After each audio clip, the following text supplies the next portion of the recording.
Hey everyone, welcome back to the stream. We are back. We didn't all die in a fire explosion last week, nor did we all contract some sort of horrendous, contagious thing over this week. Most of us are practicing some form of social isolation, though, but fortunately, it turns out social isolation does not necessarily affect, what's the word? Oh yes, digital world. So we can keep playing D&D. Yay, I'm happy. Means that not all of my life is interrupted. And all that good stuff. On the other hand, it has also convinced me to play D&D in my pajamas, which is what's happening now. So, hope that you are ready for this because we've got a lot going on. Let's see, people. Let's check in a little bit and then do beliefs. I want to start actually with pointing out that I almost made a newspaper, and I will click show to players in Roll20 so y'all can see it. No big deal. It didn't entirely finish, and then I couldn't adjust the images on it because of the way I was doing it. Doesn't really matter, but I just want you to see that there are things going on, and just sort of point out that that's the morning edition of the newspaper the following morning, and all that stuff. And I sort of wanted to give that to you before we dive into the game, so that you guys can might want to use some of that to develop beliefs. For moving forward. I don't know. Maybe you will. Maybe you won't. We'll find out. So, from that perspective, are people handy dandy and ready with their beliefs? Should we start with someone? Someone want to volunteer? I don't know why I do that since I'm just going to make all of you do it at some point. Yeah, let's start with Jess and Sawin. Oh boy. Okay. Sorry, I'm trying to read the articles, or are we gonna get to that in a minute? Oh, no, the articles are there. You don't have to read the articles themselves. Underneath them, I posted the actual text so you could actually read it. Because in the image, it's really hard to read. So if you just scroll down, you should see the actual text, I think. Assuming I set it up correctly. Not saying I set it up correctly. I don't see it. Let me see what I can do. Did I post it? It's in descriptions and notes. Oh, I can make it much bigger though. Or did you put it in our info pages? No. Hold on.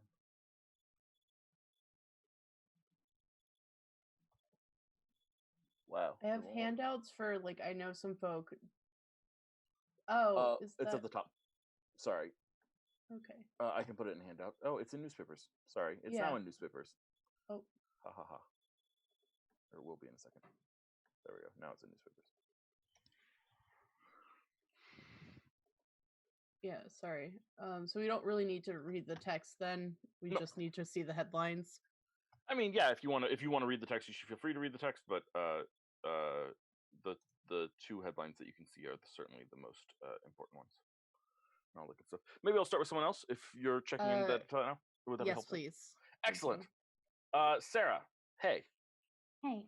How you doing? Good. I just finished reading the article that moment. Perfect. Excellent. Thomas has a belief about the world that he wants to enact, some sort of goal, ambition, hope, dream. That I'll likely be creating in the span of the time it takes me to finish this, hopefully very long, but decisive, maybe. So just a note to everyone watching at home, this is why if you have handouts that you want to hand out at the beginning of a session that may impact the way your players think about the world and engage with the world, you should find a way to give it to them before the session. Say, I'm so sorry. 3 or 4 hours before the session when I was intending on giving it to them, not when I unintentionally deleted it all. I'm very bad at improv. That is patently false, but keep going. That is demonstrably false. I could be better at improv based on the fact that when I'm lying in bed after the session, staring at the ceiling, thinking about all the things that I could have said or done, the scenario is always better. Fair enough. Fair enough. I'm just gonna fucking murder her. There's a plastic cookie cake box that she's just like doing the hula on top of right now. Just like straight up cat Macarena. Womp, womp, womp, Anyways, womp. you're good, Sarah. So Sometimes I think I throw these things on you guys too late. I should probably remind no, everyone the it's morning good. of. It's good. I have a very basic sort of belief. Okay. It's one of the longer term beliefs that Okay. I don't know if it would get resolved within the course of a session. Mhm. And honestly, I wasn't sure if we were going to like jump right back into the action, like I right think we're after going to the give ourselves at explosion, least a or day. I think we're going to give okay, ourselves at least a day, or at least a night. Everyone will have a long rest before we jump back into things. okay.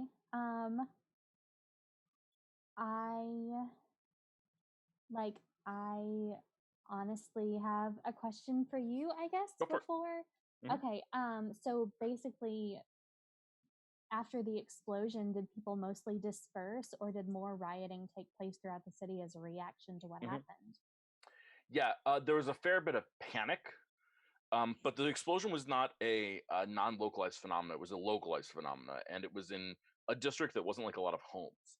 I think had the explosion been in a district that was like heavily populated with houses and homes and things like that, there certainly would have been more rioting and things like that. But actually, most people just like ran away. The guards sort of did their investigation, and people panicked and ran. It was intense and scary, but it was also small enough that you know, it was relatively contained.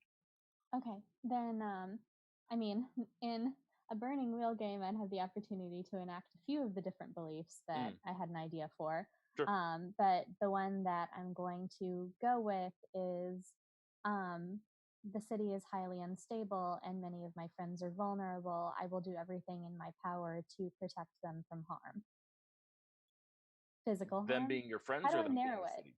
I'm not talking about the rest of the team necessarily. I'm Mhm, talking about Blackberry, and I'm talking about his friends, the halfling and the gnome, mhm, and people who would be like directly in harm's way if it were to break worse. mhm. Yeah. So okay, so not the city, just like people. Your goal is to Yeah, protect people. I yeah, love like that. he's I think that's going to great. specifically try to be looking out for his friends so they do not come to ruinous harm. I think that's wonderful. Sounds good to me. Beautiful. Faye, let's check in with you. Alrighty. So I had come up with a belief, but now I might need to change it because my original goal was to have, like, you know, Mela Stepwise is hanging out in her house at night. Everything's pleasant, and then her door just gets busted down by an exhausted, bedraggled fox folk who's just Mhm. like Blackice exploded. So I'm going to. It was going to be that she was going to be like, oh crap, I need to like prepare her for this ahead of time. But if we're Mhm. going to start the next day Mhm. instead and like have that be like probably wasn't able to happen. Well, Um, I'm okay with it happening if you want that to have happened. That doesn't seem impossible to me. Yeah, like I think she would have at least been like, "Oh, she needs to know about this ahead of time." Because I remember like last session when he said, "Oh, some of the council don't want to know." It's like, "Oh yeah, she's going to be prepared for that backlash Mhm. kind of situation." Yeah. Um, and better to have an answer ahead of time than to have to think on the fly. Um, so I was going to have her want to do that, but I think like if we're going to go with a belief, then I would go with my second option, which was that Samhain and Thomas are still potentially in danger from this creature in the ocean, Mhm. or these two creatures in the ocean, Mhm. and she was not able to get that information during the party like she was expected to. So her goal would be um, to obtain that information for them um, without having to delay. Mhm. Okay. Yeah, I think that's a great thing. I love that belief. I think that is very good. It pushes the drama forward. Nia. Cool boy. Um, Hi, first of all. Good to see you. Hello. I think what Kaz's next concrete goal is to try and use the ins she has with both Oscar, the leader of the Night Watch, Mhm. because they have that meeting coming up, as well as her blossoming relationship with Lady Iria to kind of glean some more information Mhm. from whatever may be going on in the Primarch's inner circle. So your belief would be I'm going to use my relationship with Oscar and Lady Iria to do what? To obtain information. Is that too vague? Maybe. It's not that big. But obtain specifically information about Primarch Magli Blackice. Yeah. All right. Yeah. Sorry, I came up with it on the Yep. fly. No, I think that's perfect. I really do. Right? You can see how, like, by enacting that and by me resisting that, we will push the plot forward. I love it.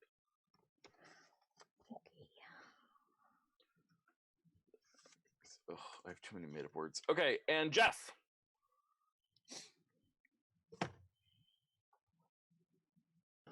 So I think what I'm going to try to do is have a belief, I guess, that's a little bit more attainable or within my realm of influencing, because the last ones have kind of been it has pertained to Sawin protecting other people or doing what he felt was best. Oh god, hang on, headphone popped out. So I think that given the state of affairs in Racy, Sawin knows that he'll probably need to be on like his absolute best behavior. And hopefully can do like his part to calm some of the turmoil that's going on right now. So your belief is to calm the turmoil within the city? At least for the things that I have control over. Like I have a meeting with the councilman and I'm also doing the public outreach. With Mimsy, the mayor. So hopefully, like I will use them to my advantage to try to promote peace instead of rioting, I guess. I don't. Yeah. Okay, yeah, so I will use my relationships. It's not that different from Kaz, except Kaz is to get information and yours is to quell the riots, right? So I'm going to use my influence and relationships or potential relationships with these two people, Mimsy de Mayor and Councilman. We don't have a name for him yet, do we? Councilman Tarlock? Councilman Tarlock. And I'm going to use my relationships with these two people to instill a status quo of some stability inside the city. Is that the plan? Cool. Okay, that sounds good. So I think we start today's episode with just like a bunch of images, flashes of sights, just a moment here, a glimpse there, a shot there. Lots of them focusing on our main characters, but Kaz grabbing Lady Iria and dragging her outside through a side door, seeing some falling rubble, and literally shoving Lady Iria out of the way as the rubble falls down where Lady Iria was a second before. Thomas is grabbed and shoved into a wall by General Quick Eyes, who just quickly like whispers in your ear, "Get out and save your friends if you can. Don't report in for a couple weeks. We have to lay low to see what happens." And then Quick Eyes turns around and dashes into the fray of things, trying to figure out what's going on.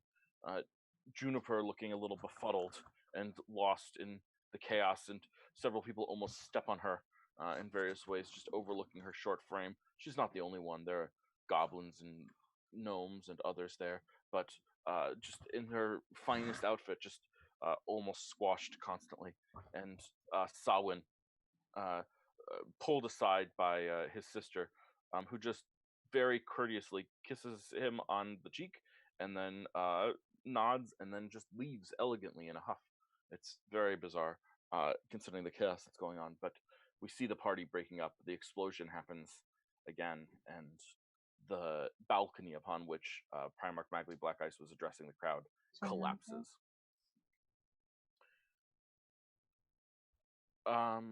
Excellent. So, does anyone have anything that they do accomplish that night? Any particular projects that they go for? Anything that would have happened immediately following the explosion? I know we left some people sort of in chaos around there. I think so. I'm still muted. Juniper, We're not muted. No, we're not muted. Okay. Juniper, check in with you. Yeah, so I think Juno would first check to make sure Thomas wasn't in the crowd, but that's kind of hard to tell.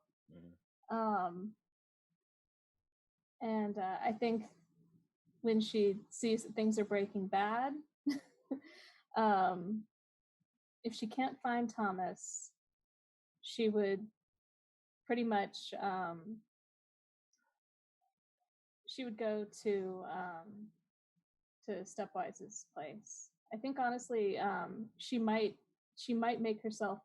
She might go into a alleyway and cast invisibility on herself. Okay. Yeah.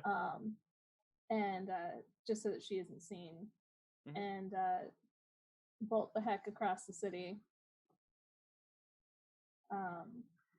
to where Stepwise is.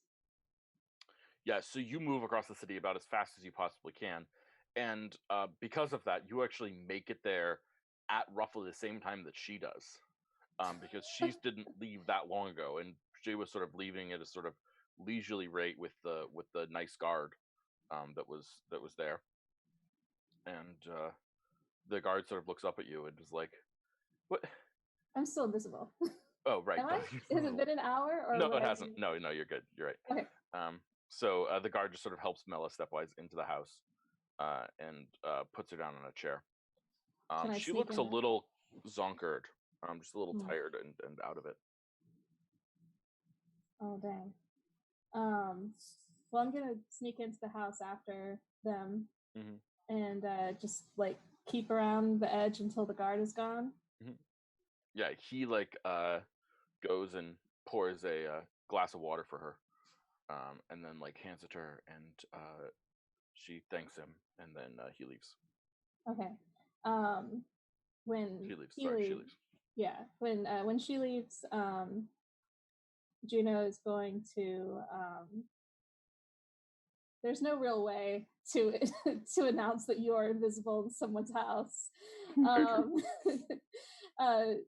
She's basically just going to say, "Okay, Mela, this is going to be a little awkward," and then she's going to dispel the invisibility. And she is like, by the way, her dress. Thank you. And her dress is like fucking a wreck. Like it's just, she's already shredded it for Sawin's sake, so she's not looking too hot. Probably had to take off her shoes at some point in order to start running a little bit faster because shoes are just not comfortable when you are fox folk. It's just fashion. And I love it. And she kind of like pulls up a paw. She goes, "I think you might need tea for this." And she goes back into the kitchen and gets a pot of tea. Ginger, if you don't mind, I'm just something for my digestive tract. Sure thing. And she's gonna make a really nice white tea with honey and ginger, and and bring it on over and pour a cup for her and hand it to her and say, "Well, I'm glad you're sitting down because why? Something happened." And she's going to explain kind of roughly what Blackice said, putting a little bit of emphasis on his talk about communities and communities that are not a part of Chalestra, and then on the elf that conveniently, according to Juno, very conveniently, an elf happened to just be by with an explosive spell of some sort, and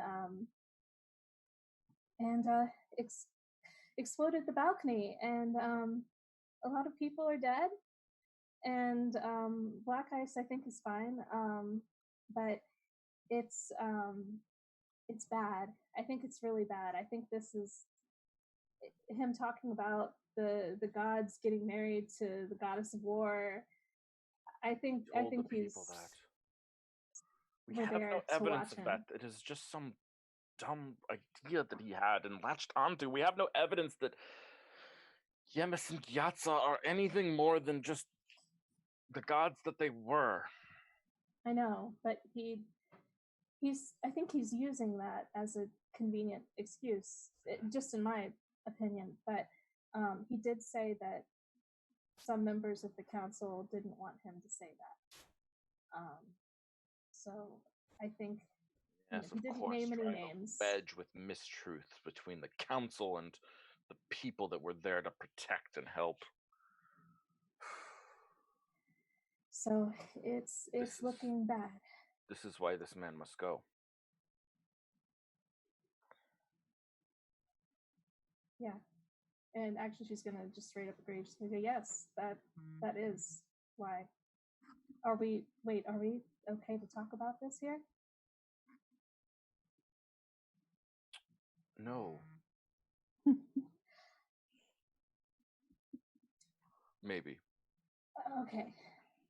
They can't. And she sort of does something and says some words. And she just sort of looks around. I don't see anything scrying upon us, so we should be fine. Well, if you ever need to talk here without being scryed on, I actually do have a spell for that. Yes, but sometimes the use of the spell can spell guilt in people's minds, It's useful, but I've learned to use it sparingly. My favorite strategy, and I tell this to you because you may make use of it someday, is to go somewhere that already blocks scrying magics, say the Soulwood Tavern, and then cast the spell upon yourself as you leave. Oh, that's smart. Oh, thank you. No, I might. Thank you. You would have gotten there yourself. Yeah. I appreciate the sentiment. She starts licking her tongue a little bit, tasting it.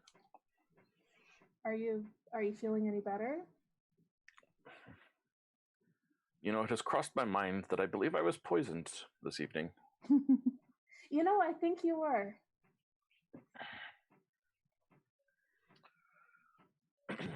I may have said some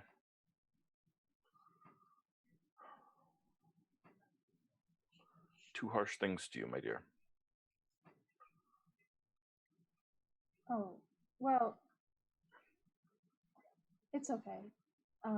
No, it's not. I know how hard you work. And I know how difficult a position I've put you in, where you're both working for and technically spying on an organization for me that I founded. This is not an easy position for anyone. Well,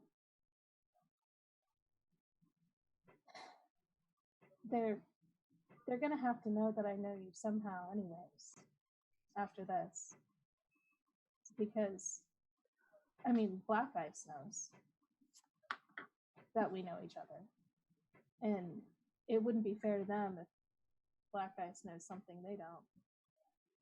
Sure, not the whole thing, but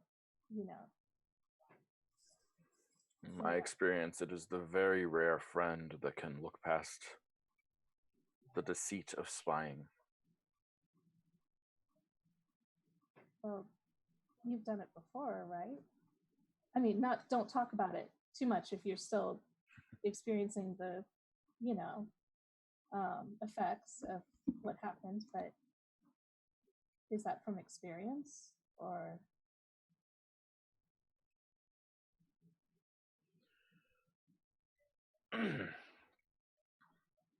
Yes,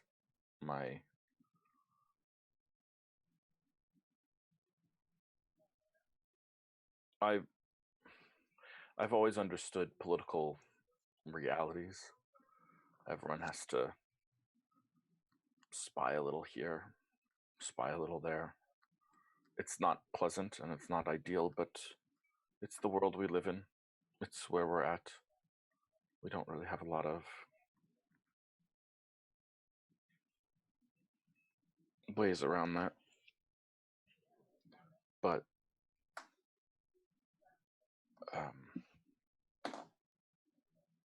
she was my best friend, and she was an idealist. And when I told Perilla that she should be wary of Magli Blackice, she wanted to know how I knew, and I told her, and I don't think she ever forgave me, even up to the end.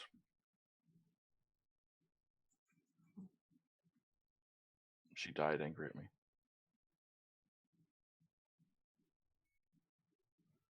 Juno is going to risk putting a hand on hers.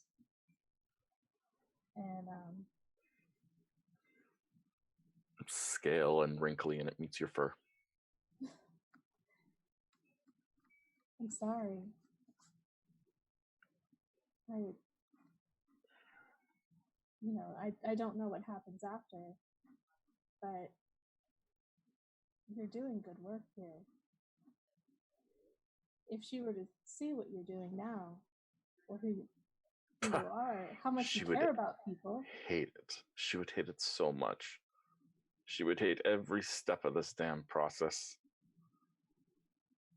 At least she would once Illumina Starborn got into her mind, once that woman got into your mind, it was an infectious way of looking at the world, a beautiful way of looking at the world.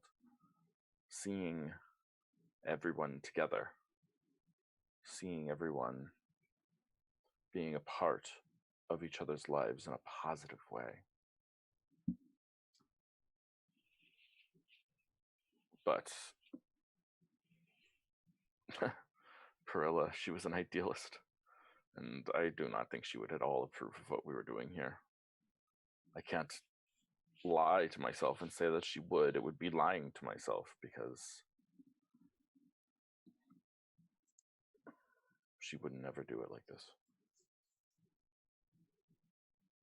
Well, maybe sometimes things like this are necessary. And for what it's worth, I still like you. And you did good when you taught me. You didn't have to take me in. Most people wouldn't have. I think that counts for something. Yes. Well, I'm glad you're here. You can tell your friends what you feel is appropriate. I should get some sleep to get the rest of this out of my system and prepare for the shitstorm tomorrow morning. Oh, God. This is going to be bad. Yeah. Well, get some sleep. You'll know where to find me. And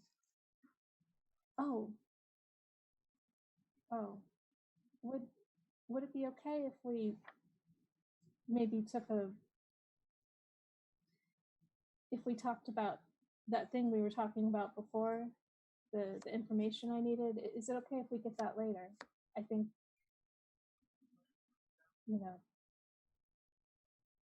at another time. For Matthew's sake, the information you're talking about is the books on conduits? Yeah. Yeah. And, okay. Yeah. I mean, because a lot went down tonight. Yeah. When you're ready.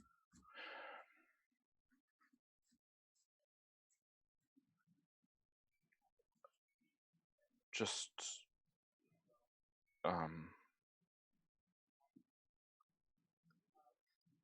take what you think you need. Juno.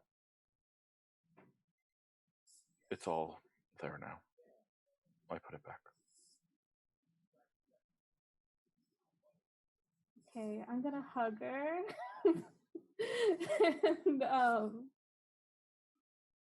and I know it's awkward. I know she doesn't like hugs, but I'm still gonna hug her. Yeah, she kind of suffers through it a little bit, and then like scratches your fur on the back of your neck with her lizard claws. Yes. And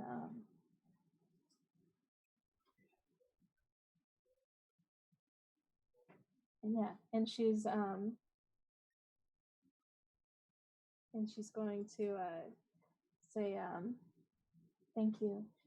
Watch your drink next time. And she's just gonna wink and wave and say have the rest of the tea in the kitchen for you. And head upstairs. Excellent. So you head back up to the library, and there are the books that were missing last time in order, where you want them. Oh crap. Okay.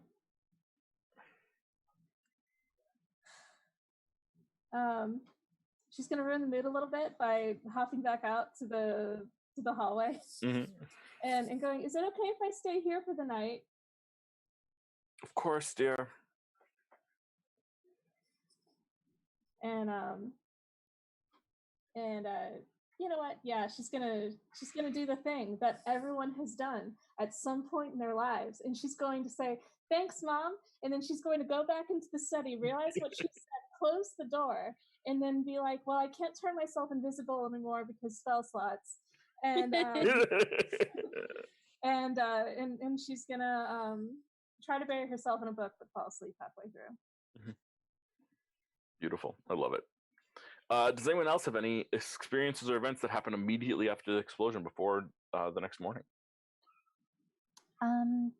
After waiting about an hour outside of that empty warehouse for that thing to explode, Thomas is probably, if it hasn't blown up by then, is going to conclude, okay, so not an explosive. I might have overreacted a little bit. Maybe not. Who knows?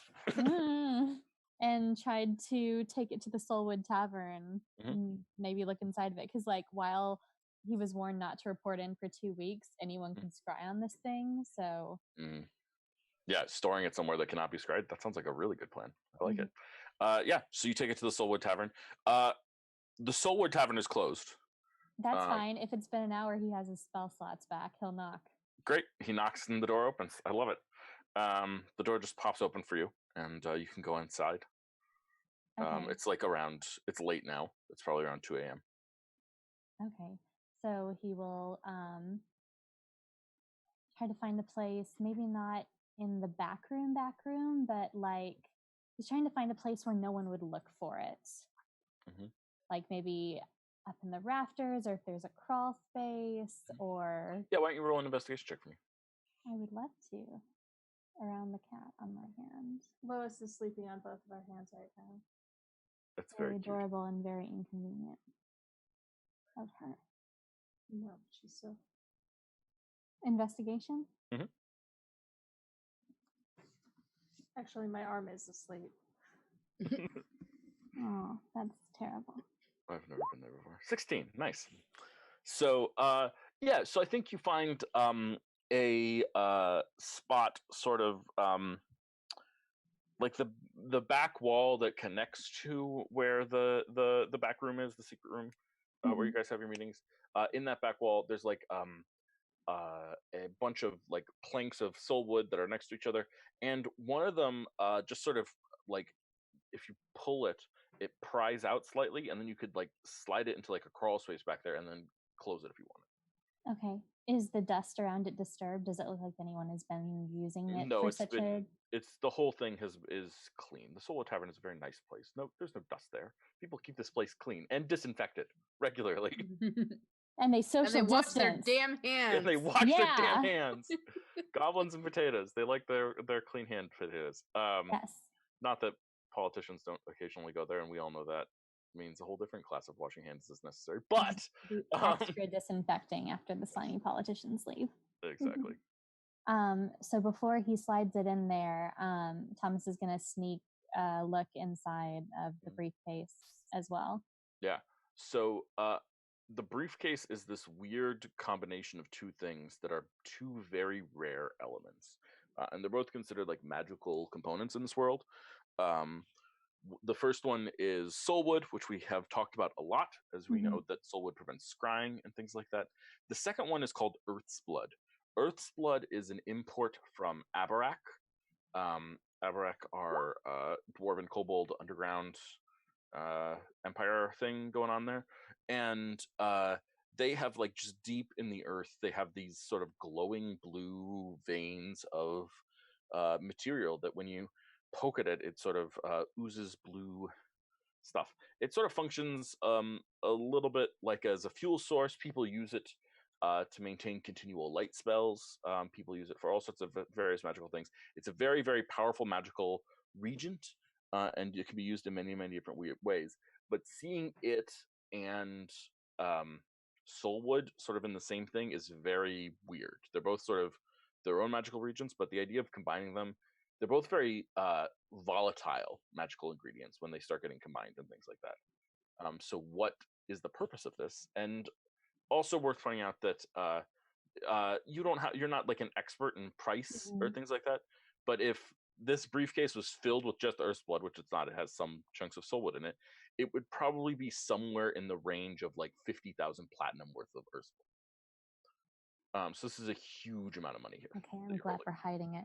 Also, is it just like loose jelloid stuff, or is it in any kind of container? We have a briefcase full of jelly. Basically, yes. And when you open it, like it sloshes around a little bit, and some of it like almost wants to spill out of the side, and you have to sort of like prevent it from doing that by like turning it and things like that. It's very gross. Okay. And like the soulwood chunks are like suspended inside of it. It's almost like, I mean, this is not what it is, and I don't want you to. I'm purposely not using the word ooze because I don't want you to think of this as being like a D&D monster ooze, because it's not that at all. But like it's almost like, you know how like a gelatinous cube is like it's a thick viscous substance. It's liquid enough for you to touch it, but it's also solid enough that it is cube shaped and it like holds things inside of it. This Earth's Blood is holding the soulwood inside of it, the way a gelatinous cube holds a skeleton inside of it. Okay. All right, so he's going to close the briefcase again quickly before any can leak out. And he's probably going to go behind the counter and try to find like a little shot glass or something. Easy to find. And he's going to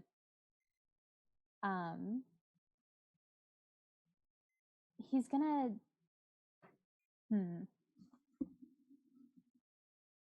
to go back behind the counter and get like a pair of tongs or something too, and like a dish towel. Okay. And try to keep it off his tongs, hands. probably not, but a dish towel and like, I don't know, if you want to like 2 forks that you can hold together or something like that, or salad tongs. Salad tongs are there. Yeah, sorry, they were salad tongs. Yes. Okay. He's going to fill the shot glass about 3/4 of the way full. And with the Earth's Blood tincture? Yes. Cool. And then he's going to close it again. Oh, I got to use the word ichor. Sorry.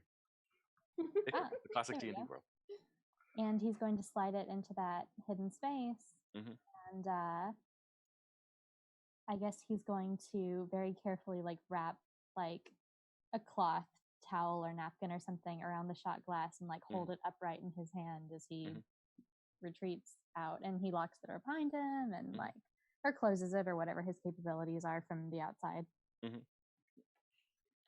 Yeah. So what do I think about that? Yeah, sounds good. So you have like an uncovered shot glass that's partially filled with Earth's Blood, or this Earth's Blood tonic in it, Earth's Blood ichor. And where are you headed with this? Probably back to his place. If it looks like there's soulwood in it, he's slightly less concerned about it being scryed on, but at the same time, like, he wants to get it checked out, but Do you know anyone who's an expert in weird magical stuff? Does he know anyone? I'm just putting that out there. Okay, yeah, sounds good. So you take it back to your place. Yeah. you put like a sign so that Blackberry like doesn't touch it, or do you keep it in your room away from Yeah, Blackberry? he's definitely keeping it like maybe someplace high up, like I don't know, 3 foxfolk high, just in case. I love it. Oh, you underestimate. Oh no, Lois. Okay. Yeah, Blackberry's not back yet. Okay. And it's like 2 a.m. Okay. Probably a little after that at this point. So he is going to use his other / last just regained spell slot to call the flock again. Hey, boss. Hey, boss. Hey, boss. Hello. Now you're all going to eat very well today, I promise you that, but the night may not be quite over. I need you to find the little foxfolk who lives with me. His name is Blackberry. Mercury, you've seen him. Do I finally get to eat him? Absolutely not. Yes. Fine. I also need someone to check in on my friends on the beach. Things have been a little disrupted tonight after the events at the reef. Actually, I'll go part of the way with you. I've got something I need to look for in the ocean. Okay, boss. And Mercury Prime just sort of turns to like Mercury B and says, okay, you and me, we're going to go look for Blackberry. I know where he hangs out, so we'll head over there. And Mercury B really replies, dude, we're the same person. I know where he hangs out too. And Mercury Prime's like, yeah, but I'm Prime. Dude, there's literally no difference between us. No, I'm Prime. How do you know that you're Prime? How do you know that I'm not Prime? Because I'm Prime. Just the whole thing. And then Mercury C is already out the window flying to check in on the couple. I love him so much. It's like the strip of the Transmogrifier where Calvin clones himself. Yeah, I know. Oh, I love it. That's great. So the two of them bickering head out, and the other one heads out with you. Okay. Well, it would have been nice to get some more sleep, but Sometimes you have a late night. Yep, sometimes. Wouldn't be the first time, won't be the last, probably. He's going to kind of head down the path that he would normally take to go to their cottage, but he's going to go onto the beach at some point and actually kind of go into the water. Beautiful. I want to check in on the scene again in a minute. I think I'm going to go check in on other people first and then come back to you if that's okay. Yes. Cool. Sawin, just checking. Do you have anything that you want to accomplish after the party before the dawn?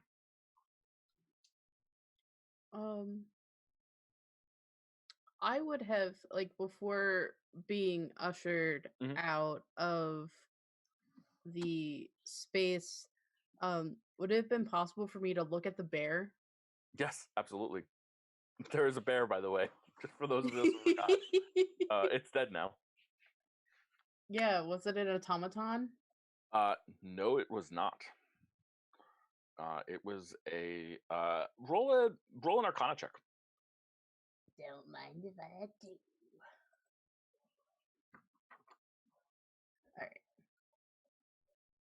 All right. Arcana. Which someone's not great at. Oh, that's a 5. Yeah. So, this was definitely not a bear. It looks like a bear and it dresses like a bear as much as bears dress. But it was big for a bear, and then on top of that, like, its blood wasn't red.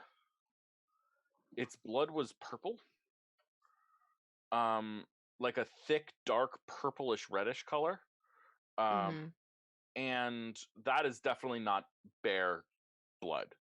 It's also way too thick for normal blood. And as you're there, sort of examining the bear, there's like this scent that comes off it of sulfur. Just a little bit. There's a noble. I thought that made me sneeze. Sorry. No, I'm kidding. Does it smell like anything else? I mean, it smells dead.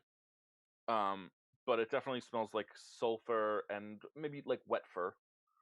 Would also be there. What other smells are you looking for? Maybe I'm missing something. Well, does it smell like blood?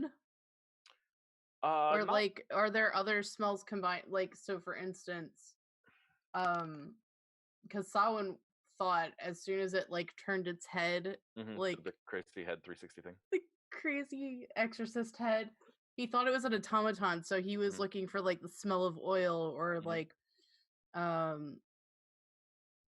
maybe electricity or like circuits or something that have gotten fried or anything like that. So he's like looking for burnt smells or mechanical no smells. Definitely no mechanical smells. This was not an automaton. This is something else.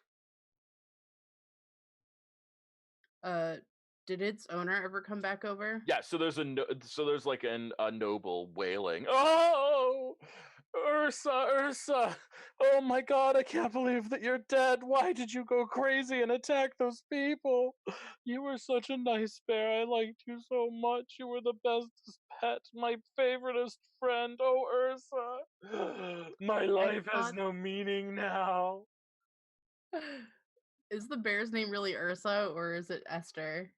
It's Esther. Sorry, okay. Thank you. It was my bad. No, it's okay.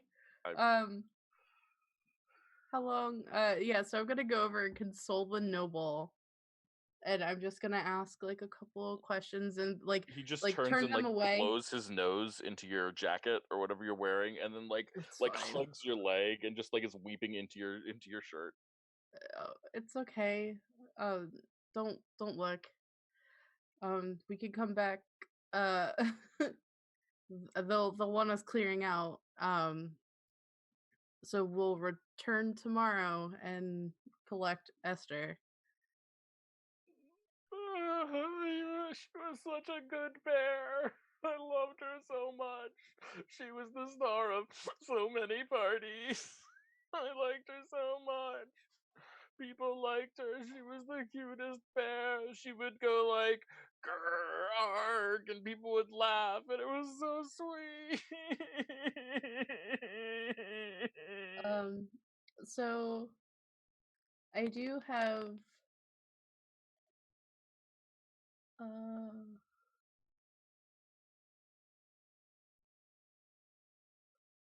I was just trying to see if I could use soothing words to calm them down, so I can just ask a couple of questions about Ursa. Yeah, of course. Or Esther. Esther, sorry, my bad. Damn it. I'm gonna be doing that now. Esther. Yes, go for it. Yeah, so I'm gonna expend one of my uses of soothing words. Yep, perfect. Yeah, so he like he's weeping. And then you do soothing words. What does your soothing words look like? Sorry, let's give you more for that. Well, he understands like the loss of a pet, so I guess it would just be like him like rubbing the noble's back and like finding something to drink. First like water to like hydrate the noble, and then like get him something stronger to like take the edge off. Yeah, so he's like weeping into your shirt. There's like a little bit of snot now on you. I'm sorry for those of us who are he's grown, but and like you give him some water and he like drinks the water and he starts to calm down and he takes like whatever you give him and he just, "To Esther, the most beautiful animal in the whole world," and he just downs the shot. Yep.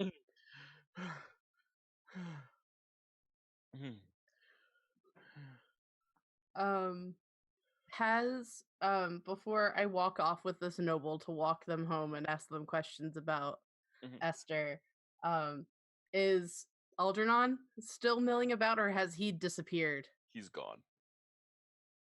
He went from standing in front of me to gone. Yeah, he's gone. That saucy wench. Okay. I approve of both those things. He is definitely saucy and a wench. Yeah, so then I will walk this noble home and I'll just say, "Friend, please tell me your name. I'll be I don't have anything else to do this evening. Let me walk you home. It has been a trying night for all of us." My name is Sawin, and then like I will shake the noble's hand, and then like still keep an arm around him as like I guide him with a little bit of urgency out of the gala. Oh, the musician. Your music was quite lovely. Um, I am Lord Cantwell Bear Tamer. Lord Cantwell Bear Tamer. Okie dokie artichoke. All right. Okay, cool. That was out of character, obviously. So is that your family's line of business then, Lord Bear Tamer? No, just mine. When I was 18, I went on my vision quest, as all young Chelestrans do, and I had a vision of a beautiful bear that just needed taking care of, and so I took the name Bear Tamer and started raising bear cubs and teaching them how to be good pets. Several of these gatherings have had several noble households will purchase pets from me, bears from me, and they make good guards and good friends. They're so sweet and so lovable and so soft.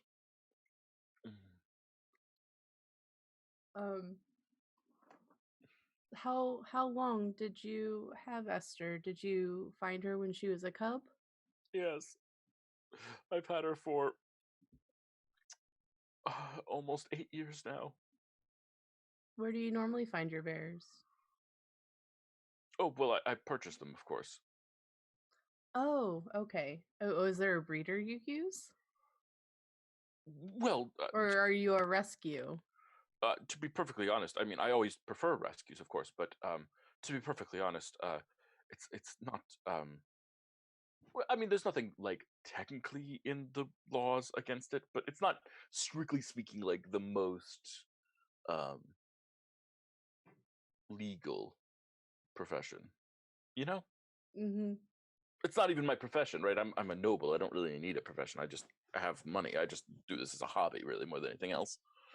I understand.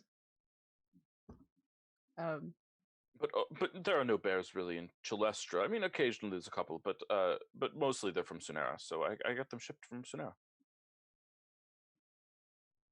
I see.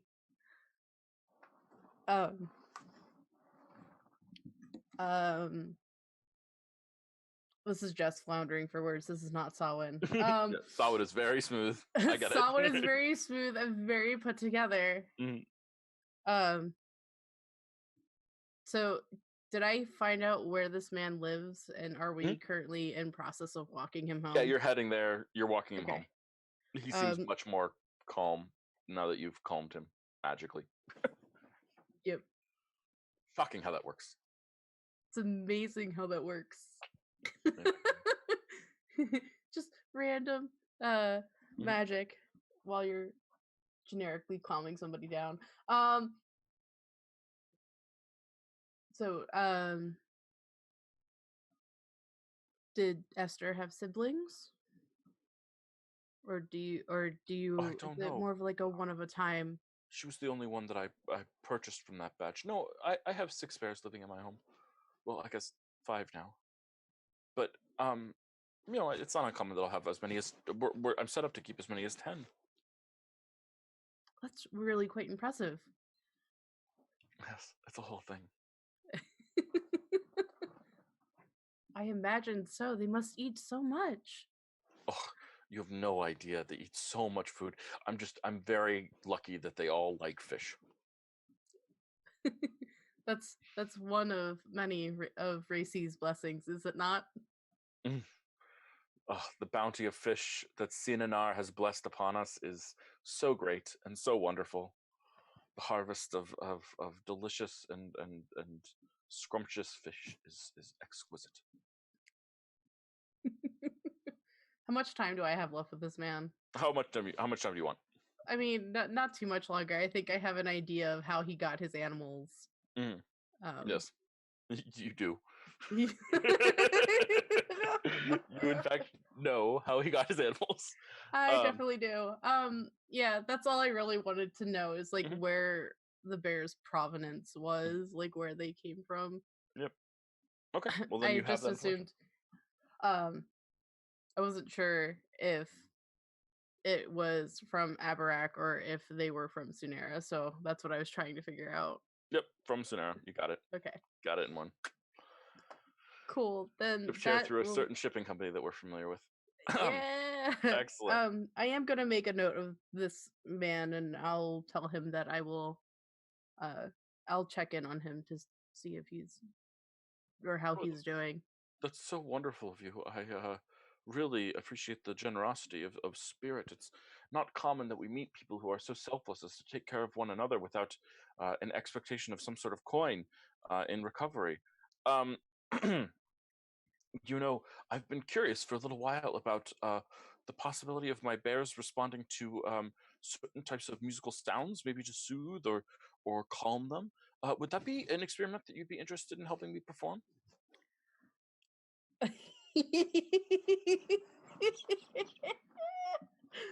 um I currently have a busy are we heading into fall? Is this fall? Yeah. What month is this? Okay. Yes. We're in fall right now. We're sort of heading into winter. Okay. I currently have a busy fall and winter schedule. However, I believe that I may have some time opening up in the spring if that is convenient for you. Sounds lovely. I'll reach out to you at that point. And again, your song, it was quite lovely, and the sparkles and whatnot around, that was quite the masterful use of special effects. I was transported. I cannot take full credit for the illusions. That was a dear friend of mine who assisted me this evening. I would not have been able to have played and done those by myself. Well, fair enough. Tell them they were good. They were good. Oh, this man is rude. I will. Come on, I'm not gonna. There are gonna be very few nice nobles. Just for the sake of the record. Keep Yeah, going. no, I know, but also they saw Juniper, right? So yeah. So he's like, they were good. Yeah, which is kind of like under Sawin's skin because he knows Juniper is more than good. She is excellent, and of course. He's not going to tell Juniper that this noble said that she was good. He's going to lie to her and say that she was excellent because that's what she was. Damn straight. I will certainly pass along your critique.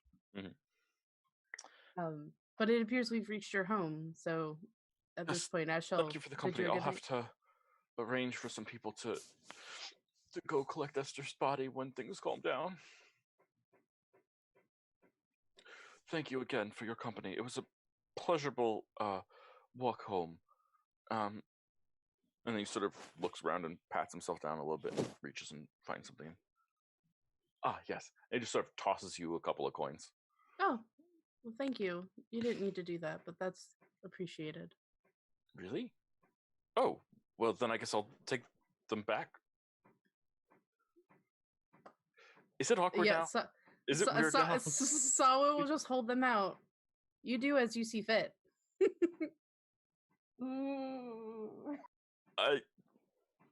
Well, no, you keep them. It'll be fine. Esther would want it. Esther would want it that way.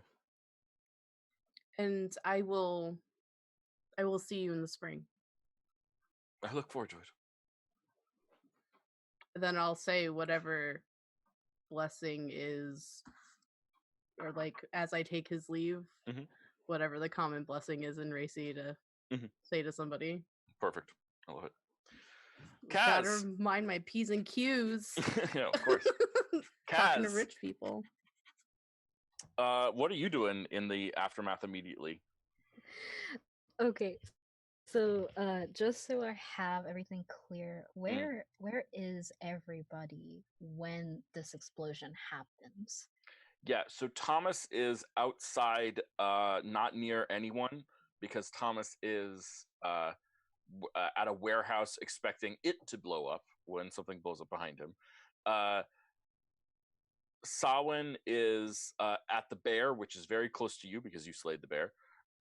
And Juniper is also relatively near there, I believe.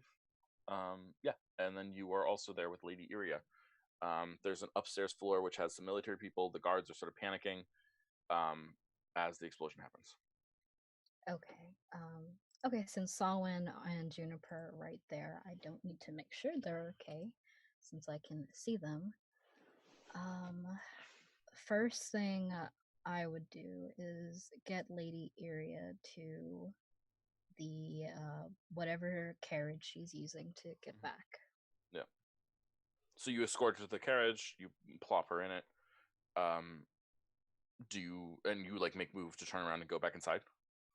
Yeah, before I go, knowing that the last time I used this ability, it worked, I'm going to use a channel divinity to, so I know where Lady Iria is at all times. You're gonna vengeance oath her? No, I'm going to use divine sense. Divine sense. Okay, yeah. Okay. Cool. Yeah, so you turn to go and she like, aren't you escorting me home? I am. Just give me just 1 minute. I need to make sure everything's okay in there. I won't be gone for long. Okay. Should I wait? Yes, please wait. Okay. I'll know if anything happens to you. Let me know if you see any word on the Primarch. Will do. And Kaz is going to go and run back in to see if she can get a better look as to what's going on. Keeping in mind she still has a level 1 and a level 2 spell slot if she sees anyone who's injured. Okay. Yeah, so do you want to spend those on people that are injured? There's certainly people injured around, and you could spend it to heal one, but you could also save it if you wanted to. I don't know. Probably on a case by case basis. Depends on the extent. Yeah. So what's your intent here? What are you looking to do? What do you want to accomplish running back in? I want to see if I can get eyes on the Primarch or take a look at what's happened. Absolutely. Yeah. So the balcony has exploded and collapsed down. There's rubble in front of this. People have now given up on the doors. The doors are broken open and people are sort of running for fear. Several guards are sort of guarding around the body, and someone's shouting, "A healer! A healer! A healer for the Primarch!"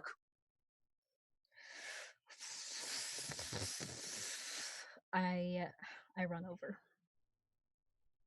Stay back! Who are you? I am Kazan. I'm able to heal. You said you needed a healer. Yes, please, right this way. And the person starts escorting you to Primarch Magli Blackice. You see him. He's on the ground. His face kind of looks remarkably unrumpled, but there's a little bit of pain, and he's sort of sneering slightly, but his leg is trapped underneath a fallen piece of rubble. Okay. I would like to try and lift that piece of rubble. Yeah, please make an athletics check.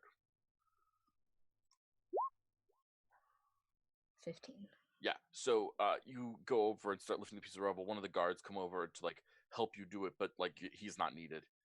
You just sort of like push it up and you free the Primarch's leg, and you look at it and you can see it's very clearly broken in several places, and it's very badly bruised. And you just sort of ow, oh, oh.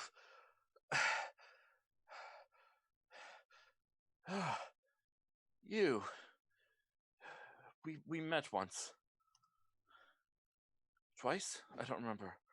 Your name? Ow. Kazan. Kazan al-Nujum bint Nazma, and she takes her hand and grabs his leg and casts Cure Wounds.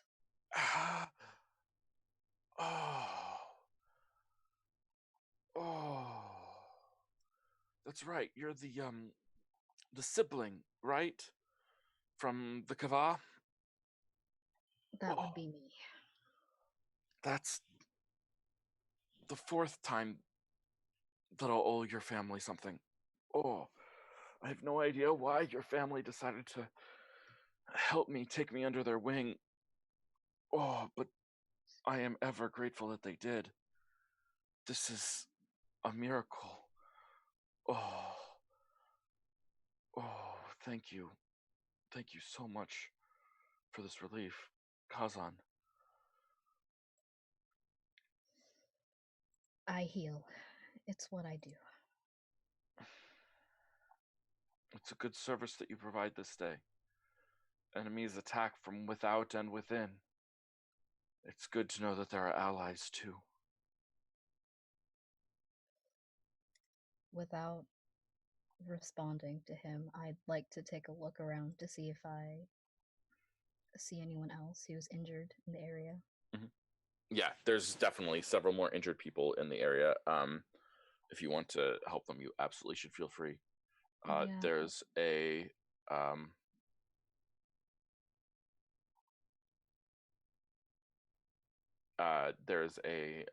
large piece of rubble that has landed on someone small, not far. Okay, I'm going to try and lift some of that rubble, and I'm going to use aid to. I'll only be able to help 3 people with that. Mm-hmm. You lift the rubble, and there, underneath it, is a child. Probably kept out late past her bedtime. And no matter what you do, it's too late for her. She's holding a little stuffed animal fish in one of her hands. And Primarch Magli Blackice sort of hobbles over to you and lifts her up in his arms. She's human, and he just sort of cradles her to his chest and kisses her forehead. There's nothing you can do here, Kazan. Try them over there. The people who are injured. The true Celestrans who are hurt.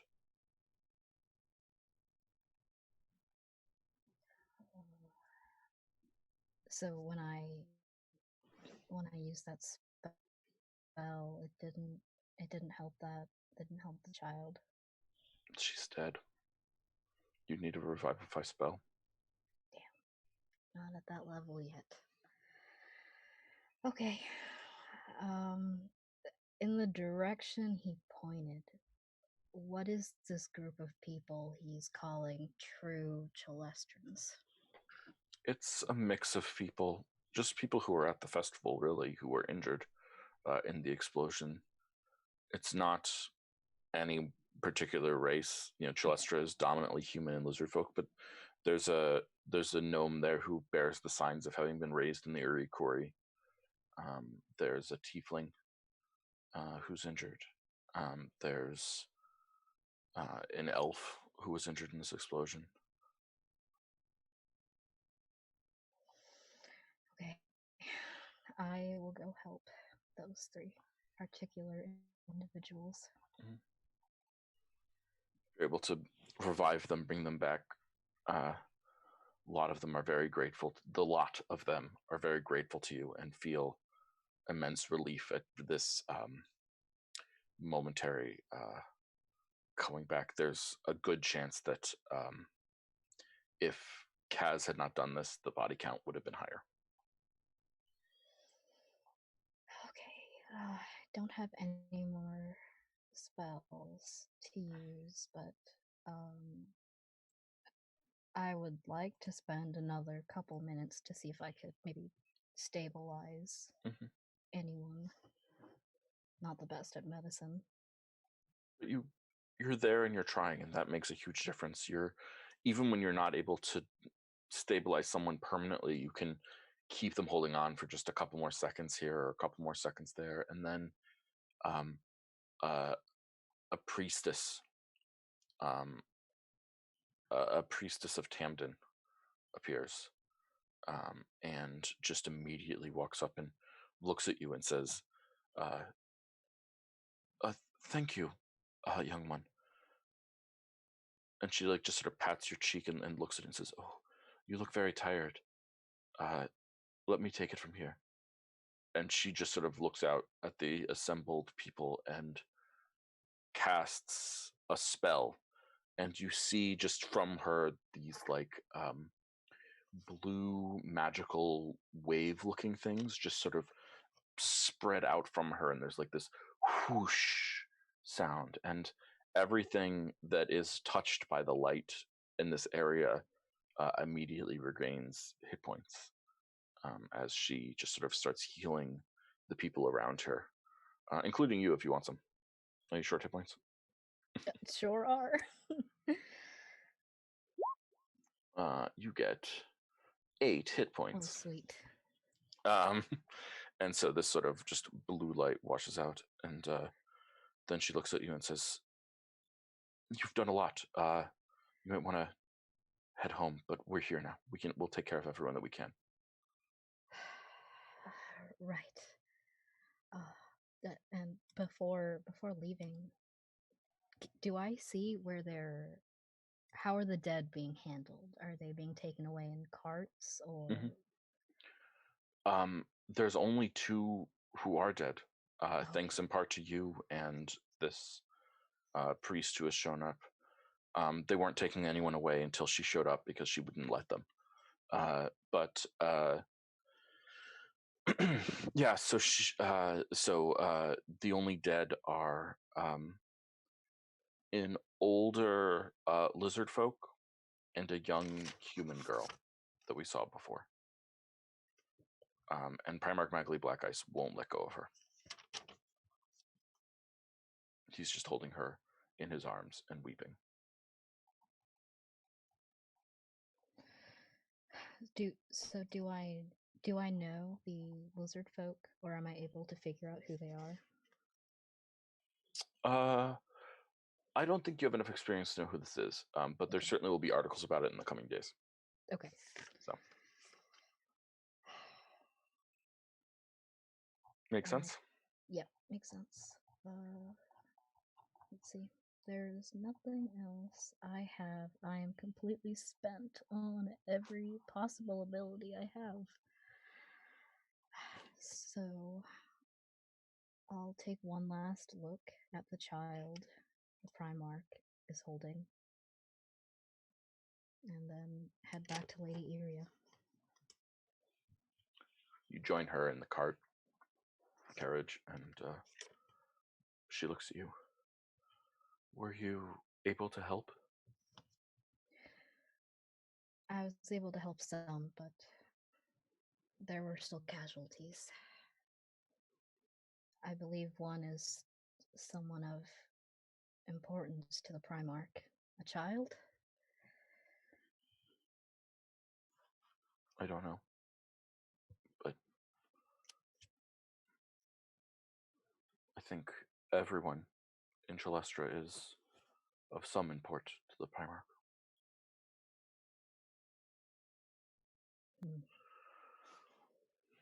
She doesn't seem inclined to talk for the carriage ride home. Okay. Then, as part of my duties, I'll make sure she gets home safe. And before leaving, I would like to ask her if we could have a moment to speak from prying ears. Now? If you don't mind. she nods and shows you into her, where she's staying. It's a hotel type thing. It's a thing like that, and she just sort of walks you up a couple flights of stairs and opens a door and gestures for you to head on in.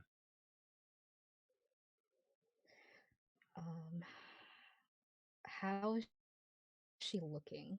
Like, how bad does she look after the day's events? Well, there were 2 assassination attempts on her today. That's the sort of thing that doesn't do well on most people. But she's a little bit unflappable, so I'm gonna say her clothing is pretty ragged and she looks very worn and tired, but not like broken, if that makes sense. But she sort of gestures inside to the room. So, as I'm speaking to her, I would like to begin drawing a warm bucket of water and take a rag and just start wiping some of the blood off of her face and her hands. Oh, this is very nice of you, Kaz, but it's not part of your job. You kept me alive. You did your job today. I know, but I don't think I did as good of a job as I should have. You died, or just about, 12 under my watch.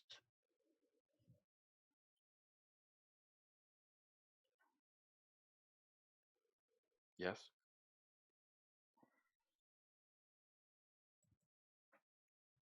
You don't have to be so kind.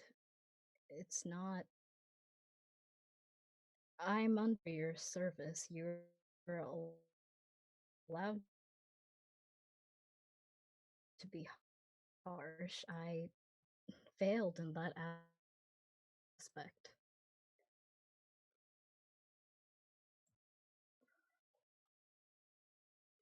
You think you failed? Maybe fail is not the correct word, but I certainly did not perform as well as I should have.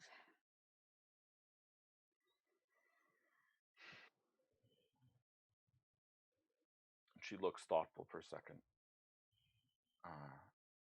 and looks at you and says,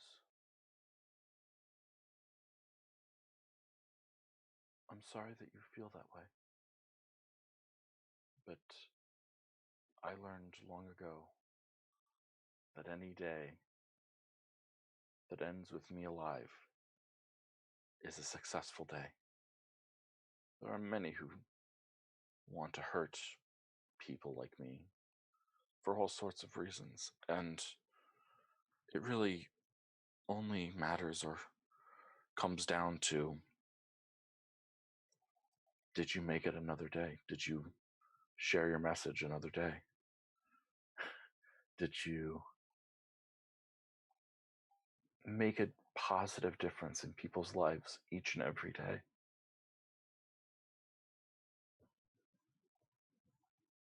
I certainly think I did today. And I know, Kazan, I know that you did for me. My lady, there's truth to that, and Yes, I much. I find that sentiment very admirable, but you must understand when my people take an oath to protect someone, every mark, every injury is a dishonor. And for you to be so grievously injured reflects very poorly upon me, and it is, to be honest, it's very confusing to me that you are taking this so lightly. It's just not how this usually goes.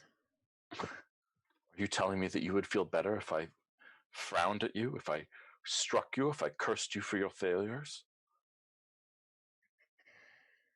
I guess it sounds bad when you put it that way, but It sounds like you were raised in a society of monsters.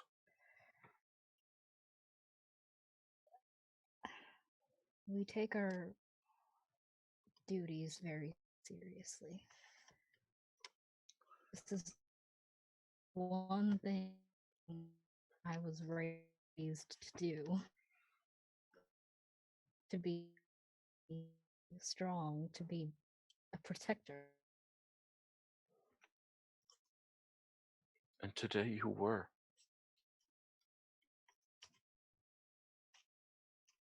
Look at me. Here I am, in my own chambers, alive and well, in a day when I was attacked twice. And that doesn't even count the number of times that I would have been attacked, but for the deterrent of having a bodyguard there. And here you are trying to beat yourself up over it? I'm sorry, I won't allow it, Kaz. What you did today was heroic. It was beautiful and deeply noble. You made such a difference to my life and honestly to the lives of everyone that I help. Anyone that I'm able to help, anyone who I can help guide onto the right path, now owes the right path that they are on to you. I'm sorry that you can't see that. I hope that I can break you away from the more toxic and pernicious aspects of your family's influence. I like your family, but I like you much more. Kaz just kind of slinks down to the ground and looks away because a couple tears are rolling down her cheeks. She just sighs. Lady Iria takes her recently washed hand and uses it to just run her fingers through your hair. It's a weird cross between like finger combing and like petting. Look at me. I'm sitting here having my charge comfort me of all things. My lady, It is what I do. A lot of bounds. I've overstepped a lot of boundaries today. And done a lot more good than you will ever know.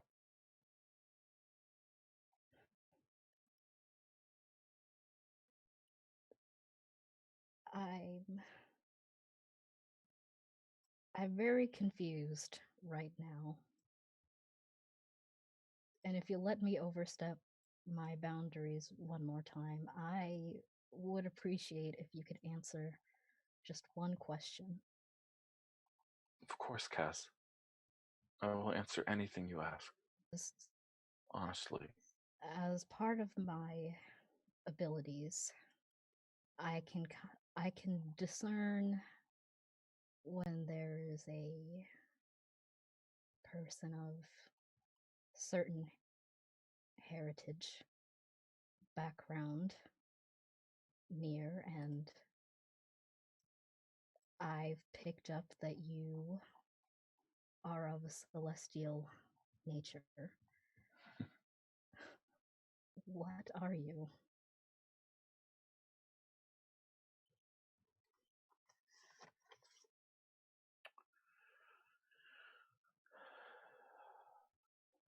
I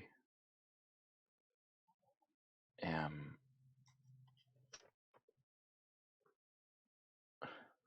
I wish you could have asked another question, Kaz. I will tell you the answer, but I ask that you keep it between us.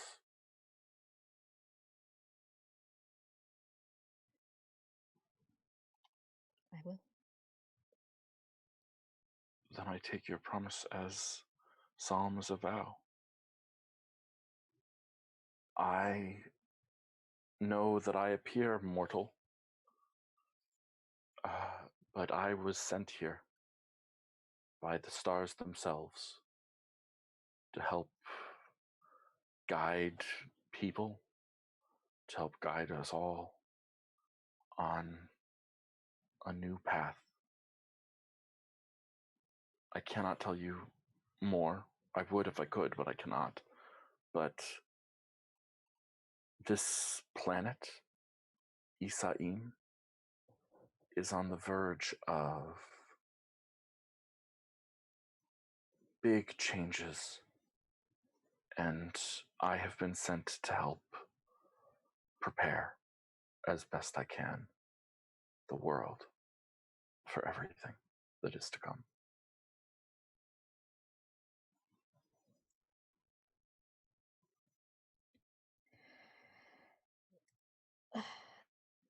That is a lot that you just said. I don't suppose you would elaborate on that more. But There's not much I can say. But I'm not the only one. you're not. No, but because our goal is to help shape society, we sometimes become targets for those who want it shaped a different way.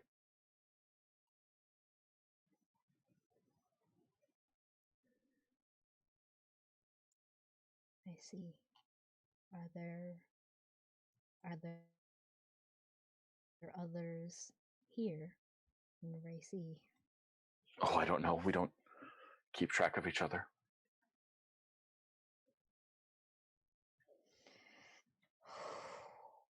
Wow. Well, I have so many questions, but I sadly have very few answers. I suspected as much. Well, yeah. I have intruded on your a lot as is. I hope we may work together again sometime. I hope so as well. In fact, I'm sure of it. And she smiles. And that is where we're going to end the first half of our episode. When we come back, Thomas in the ocean. Can we take a break there, Marcus?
everyone. We're back. We're live. We're doing jokes about swole beluga whales.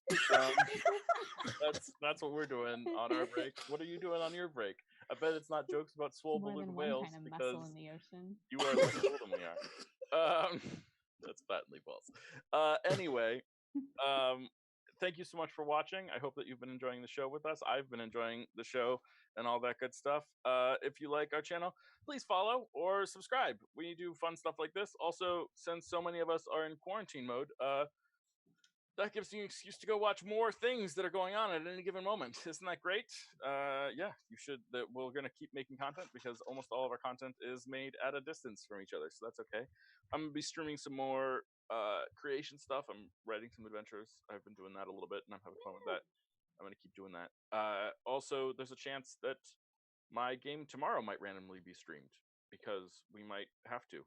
Because, well, we can't get together in person because we're all in sit in place. San Francisco's in sit in place mode, not lockdown, but one step removed from lockdown. So, yeah, please practice social distancing. Go wash your hands. I hope you wash your hands during the break. I washed my hands during the break. I'm a good citizen. Swole Beluga Whale 2020. I would vote for a Swole Beluga Whale over many of the candidates. But they couldn't have a running mate. They'd have to have a swimming mate. Exactly. Ooh, I like it. Someone made a pun earlier today, Sarah, and it made me laugh so hard and think of you simultaneously. Ooh, dish. I was watching a stream, and so they were making jokes about one of the people on the stream because it's a stream and it's a D&D stream, so you only shot from the torso up. Was secretly a centaur, and now I can't remember the pun, so I'm not going to finish the story.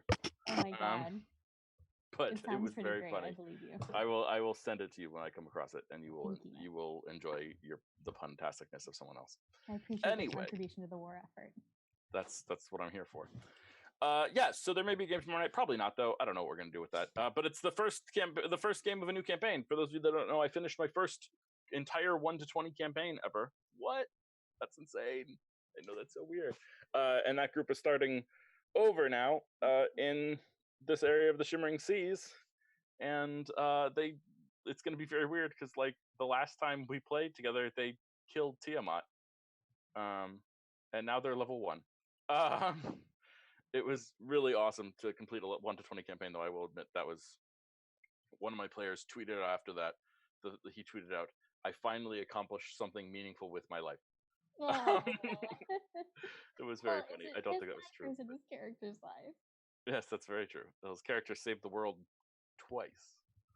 Mm-hmm. But it was a lot of fun, and they're going to be level 1. And that group has decided that they want to hang out at level 1 for a long while. So we're probably going to do like 8 sessions at level 1, maybe 10 sessions at level 1, doing like low-level D&D and just exploring it for a little while. Probably partially as like a panacea to all our 20th level world hopping stuff. But level 1 is rough stuff, though. Yeah, it's fun. Oh yeah, it's great. We loved all our 20th level stuff too. Some of my favorite things that I've ever done in a role-playing game happened in high level D&D. High level D&D is awesome, but huge fan. But that group, we sort of want to do like a nitty-gritty strategy war game, and we start our first session tomorrow. So we'll figure out what that's going to be and how we're going to get that out there, because it's also part of the Shimmering Seas thing, and we don't exactly know how we're going to produce it yet, but I'll figure that out, I guess, before tomorrow. Okay, back to the game. Oh, also, we have a game on Thursday mornings. That game is great, and it's an off time, so you might be able to watch it now for the first time ever if you're that type of person. What time is it? 10:30 on Thursdays? 10:30 on Thursdays. Or check the closing credits on our screen, and you can see. Okay, back to the game. Thomas, how you doing? Oh, you know. I do know. Well, so he has gone part of the way with the dragons to his friend's house. Can I get like their names again? Sure, we might have to recreate them. I feel very terrible about that. I know, it's so weird when you like make new friends and then because they're fictional friends, you don't remember the names. It's even worse when that happens in real life. People. Even worse when that happens in real life. Let me see. I have notes. Primarch. Game. Notes. These are the creepy notes about creepiness. I don't want to look at those. They just make me upset, unhappy. Notes about betrayal. Notes about evil stuff. Okay, here we go. Notes about threats. Notes about Blackberry. You know it's intense when you know what you're doing.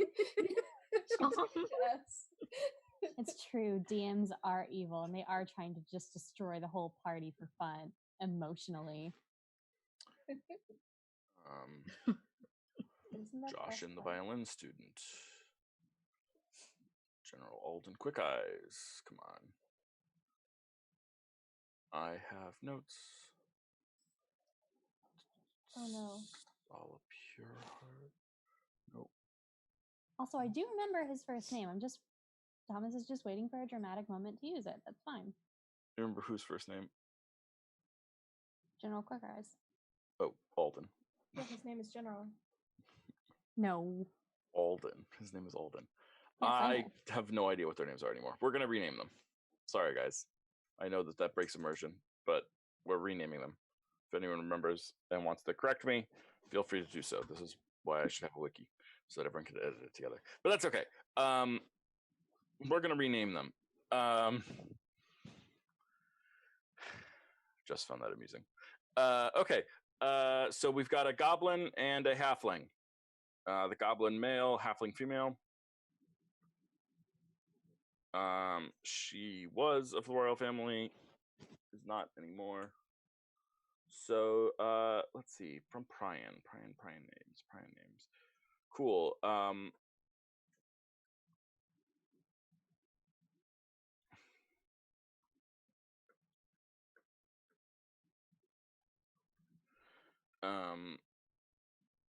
So their names are going to be Alka and Svapri.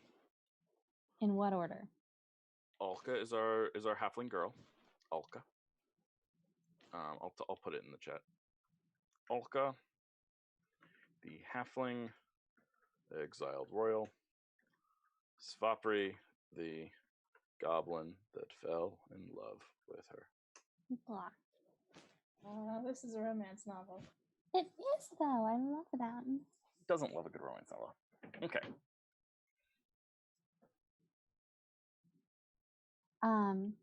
So yes, he was kind of going with the dragons, the pseudo dragons, if you will.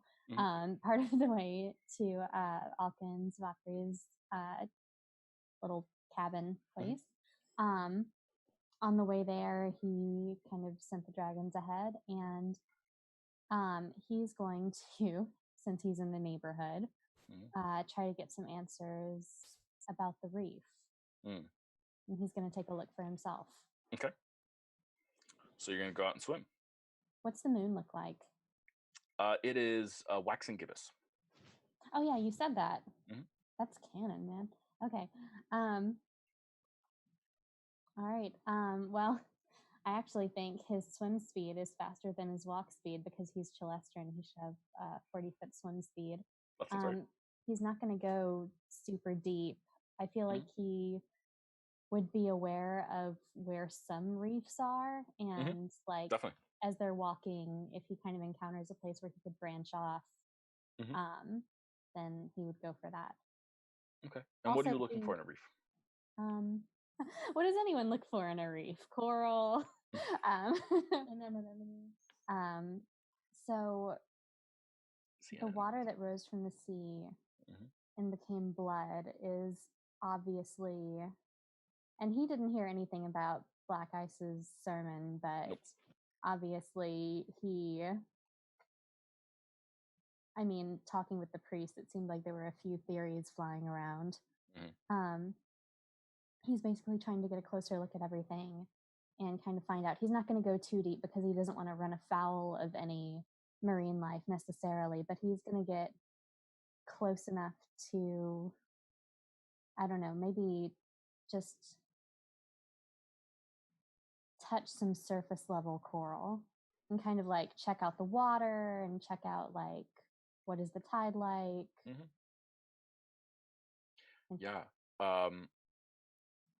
So everything feels perfectly normal to you. There is nothing in the reef that signifies to you anything about any disturbances or anything weird going on or anything like that. It feels like a coral reef, and it looks like a coral reef, and with the moon as it is, with the moons as they are, it just feels very normal and very visible. Okay. He's going to come up for a breath, and he's going to follow up on a hunch, because it's as crazy an idea as anything else that's happening to him right now. And even though he knows you shouldn't touch coral because, you can damage it and it is alive and obviously sacred to some religions and just good practice in general, he's going to reach out with the his hand with the glowing organism, and he's going to touch the coral. The second you touch the coral, you hear singing in your ears. Very peaceful choral singing. It's just this sort of quiet, aimless melodies. We think of it almost as like Renaissance music, church music almost, but it just sort of resonates and sings these sort of winding spiral melodies. And you just sort of, if you release the coral, it stops, and if you hold the coral, it continues. And you just hear it, and as you hear it, you feel tension leave your body a little. It's quite relaxing.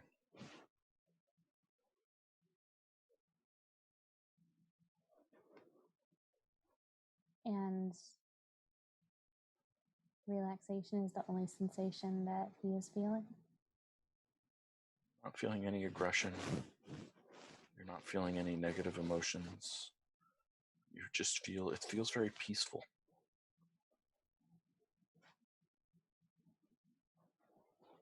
There's a reason you fell in love with the sea.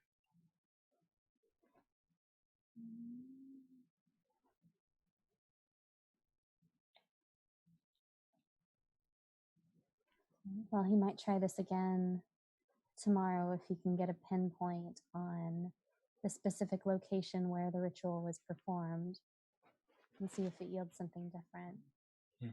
That he is going to resurface and head back to the beach and keep going. Absolutely. So you're heading to your friend's house? Yes, and it's going to take a lot of work now to salvage any part of this very nice outfit, but that's okay. It's okay. It's been soaked in water. It's been soaked in probably wine at this point, probably. So you make your way over to your friend's house.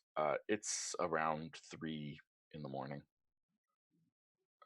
When you get there. The lights are out. Okay. The rioting doesn't seem to have come to this side of town. It didn't really expand that much. Are there any tracks around the hut that look like the sands have been disturbed in a hurry, or people have been coming and going a lot? Nope.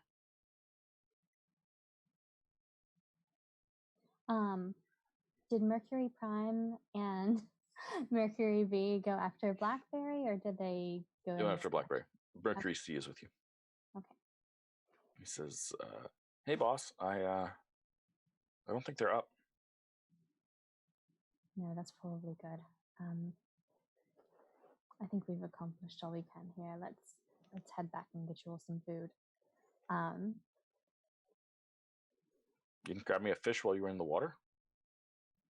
Humans aren't quite as good as that. Why didn't you grab yourself a fish? You're practically a pelican. You said that you were going to get me a fish. I'm going to purchase you a fish, I swear. Fine. Practically a pelican. We're going to put some nice spices on it. What does that even mean, practically a pelican? That's really rude. I'm going to remember that. I'm going to make sure that we all remember that. In terms of technical aptitude, a very practically useful and helpful pelican. A saint of a pelican. Practically a pelican. A god among pelicans are what are food. You know I can't. Do you feel if I compared you to, I don't know, a fish? To like a trout. You're like a trout, boss. You know, I'll accept that. Thank you. That they can be quite beautiful. There are some rainbow ones. So yes, no, thank you for the You would compliment. like I being appreciate compared to a trout. Ugh, you're the worst, boss. You're just the worst. that. So you start heading back home. Mm-hmm. Yeah, he's going to try to give them whatever's in the fridge and then send Nope. me Before back. you get back home. Oh. Mercury B. You hear Mercury B's voice. Boss, can you hear me? Can you hear me? I'm looking for you, boss. I can't see you, but I'm looking for you. What's going on? We're coming back from the shore. Where are you? We are coming back from the shore. We're heading along such and such a street. Yeah, and so like suddenly you see Mercury B like flap over and like land like on a like a torch lantern thing, and just like sort of look at you and say, "Follow quick." Do you have any healing potions or anything? Lost it. It's a good question. Give me 1 second. Forget if I gave him something or if he's used it.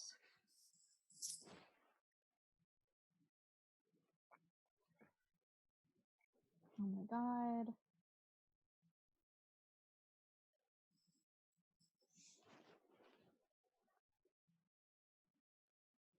Arcane focus backpack. Healer's kit. Great, that'll work. So he just starts flapping and like expecting you to follow. Okay. And he's moving very quickly. Yeah, so you're running as quickly as you can, like down alleys and side streets and things like that. And you turn a corner into this very darkened alley, and you hear Mercury B say, "Stop here, hold." And then you just wait for a second, and you see like a group of like 15 people, all human and lizard folk, just sort of laughing. They're clearly like young adult teenage people, and they're just sort of laughing, and one of them's like playing catch with a knife, and they're just walking past the alley, not through the alley but past the alley. And Mercury B says, "That's them, boss, but we have to move on for now. Come quickly." And just starts flying. He sends C and D to follow them quietly. So they start flapping after them, and B stays with you, and starts flying back. And you see there's a kid. One of these kids clearly has been like raked by pseudo dragon across the cheek and is like bleeding pretty heavily. And another one has like a bite that's also clearly a pseudo dragon bite. But they're still like and like those two are sort of like whimpering a little bit, but the rest of them are sort of laughing and making fun of their friends for getting scratched by these things, these creatures, and moving on. But Mercury B just sort of turns the corner and goes 2 more blocks down, and then you take a left, and you see before you, hissing on the ground just to scare people away, is Mercury Prime guarding protectively Blackberry. Blackberry is in rough shape.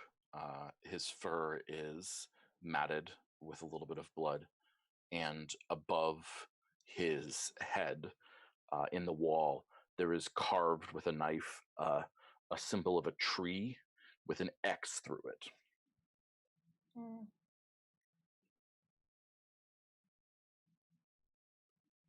I'm going to omit too many details about Blackberry's state.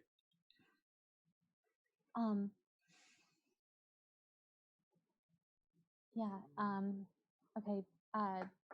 Thomas is taking out his healer's kit. He I don't know much.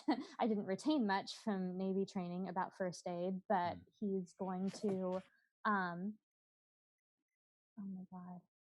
Do you put someone on their back or do you put them on their side?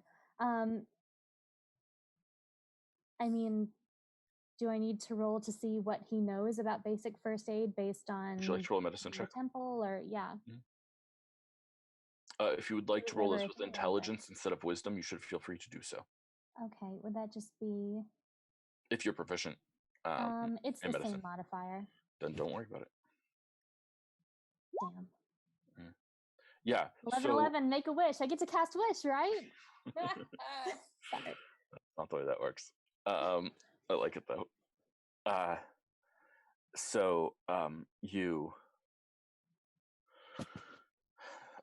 You start like taking care of him. I don't want to make him worse. No, you were not going to make him worse. You definitely, you'd have to roll like below a 5 to make him worse.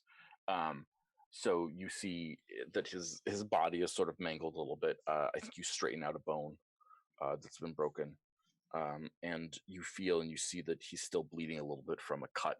And so you find something in your healer's kit to apply pressure with it and to help stabilize this person.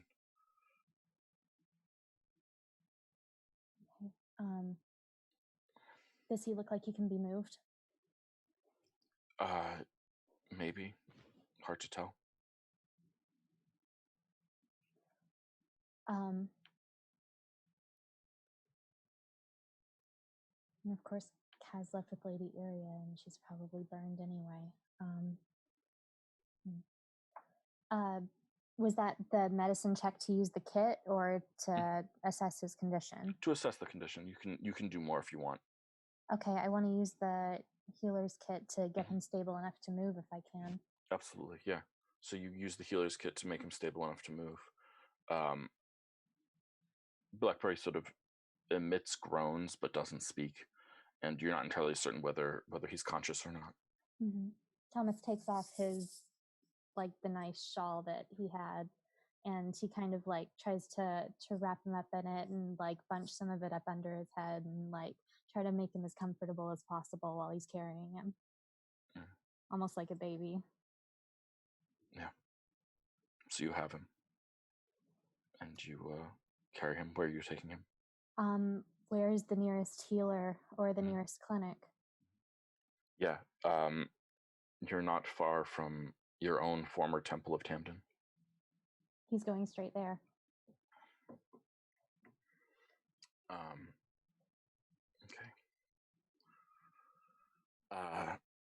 So you head to the Temple of Tamden, and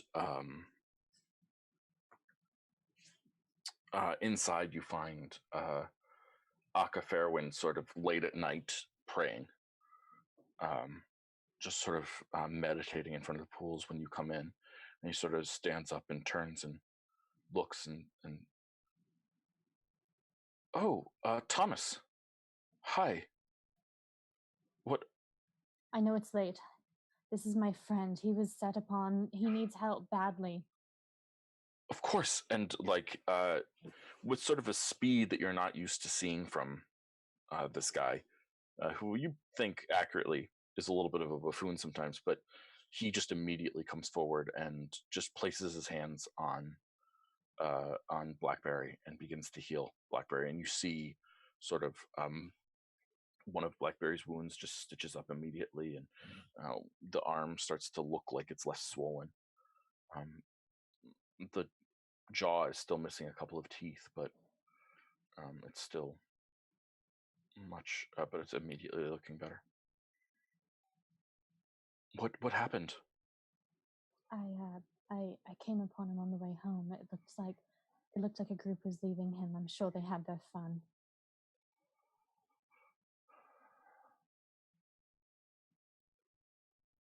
That's awful. Then he just pours some more healing magics into Blackberry. Thank you for doing this. I know it's early. I still have no idea why this is beyond me. Everyone I know who's been blessed by the god has been able to heal people at will. It's never something that's come to me. I don't understand it.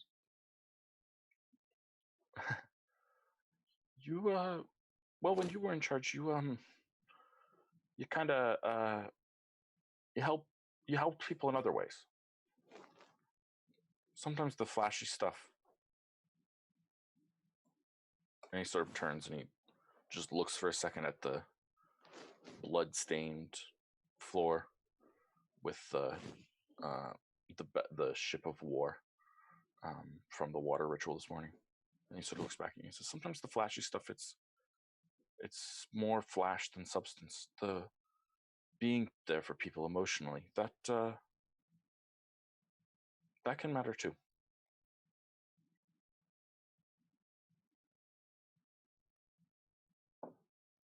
Never too old to learn a few new tricks, right?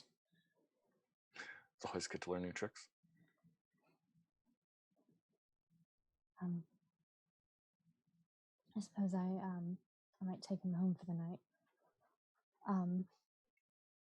If you want, you can leave him here. He's allowed to rest here if he wants. Given the current climate in the city and the unrest from earlier this afternoon, which I feel may have had something to do with the incident in the first place, I wonder if he would be safe. If people came looking for him?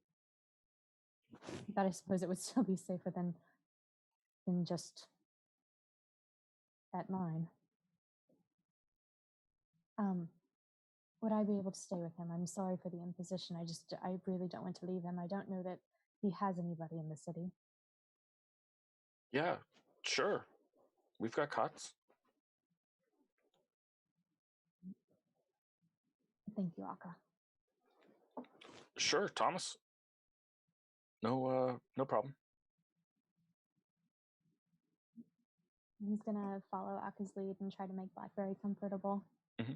Yeah, so Akka guides you to like a side room where they have like cots and things like that. It's a 2-person room. There's 2 cots in there, and he just sort of helps you. You are, Blackberry is very small, but between the 2 of you, it's pretty easy for you to get him to the side room and tuck him in. And he just sort of looks at him and just gives him another healing spell. And then he looks at you and says, I worry that this will get worse before it gets better. And he turns and leaves. Walking across the hall to his chambers, he gets to almost the center where they would have performed the water ritual this morning and walks around it. There's still the blood-stained image on the floor, and walks back to his room.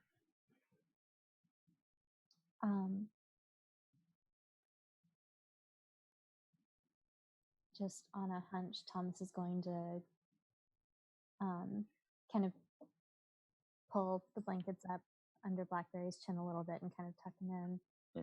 And he's going to leave the chamber for a moment and go over to the blood and touch that with the ring to see if he can get a reaction from it. So the ring touches the blood, and immediately you start feeling a sensation of raw, pure, unadulterated hatred. And the blood starts to lift up from the floor and link into the ring itself. And the ring is absorbing the blood. And even as you try to draw your hand away, the blood keeps spiraling into the ring itself. And this ring of lightning turns blood red. And the portrait before you dissipates. Portrait? The blood of the battleships. Oh.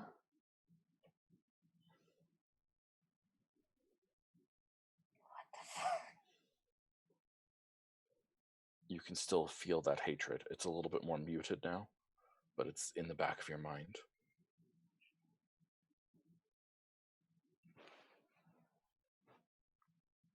The ring is still red. It doesn't fade. Not yet. Is he able to take this thing off? I feel like he would have tried. Mm-hmm. In the past, like to whatever effect. You've never been able to. Mm-hmm. Great. Figure. Good job. Okay. Well, sleep is for the weak anyway. He's gonna sit up with Blackberry until dawn and think.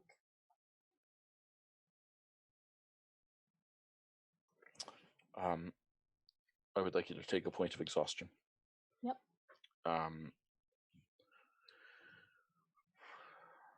Yeah. It's around dawn that you hear someone shout, it's gone! The image! The blood sails! It's gone! Oh, imagine that. His head lolling on his hand, like, oh, you know what I'm saying.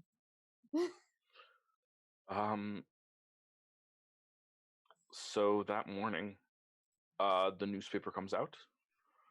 You see the articles that you see, depending on who you are and how you get your newspapers. Let's check in on everyone and see what they do in the morning. Juno, you fell asleep in your teacher's house.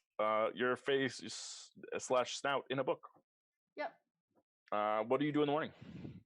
I am going to. Did she say that I could take the books or I could look at the books? Oh, She God. said you could take them. Okay. I will do that. But first off, though, I'm gonna, go downstairs, see what's going on. I might I'm still wearing my horrible ripped dress. I might just take off the outer part and wear the underdress, which is still fine. So it just looks like a basic shift. You gotta keep up appearances. So yeah, probably go downstairs, rustle up some food. You hear Mela snoring loudly. Oh, is she in the living room? No. Where is she? She's in her bedroom. She's in her bedroom. Okay.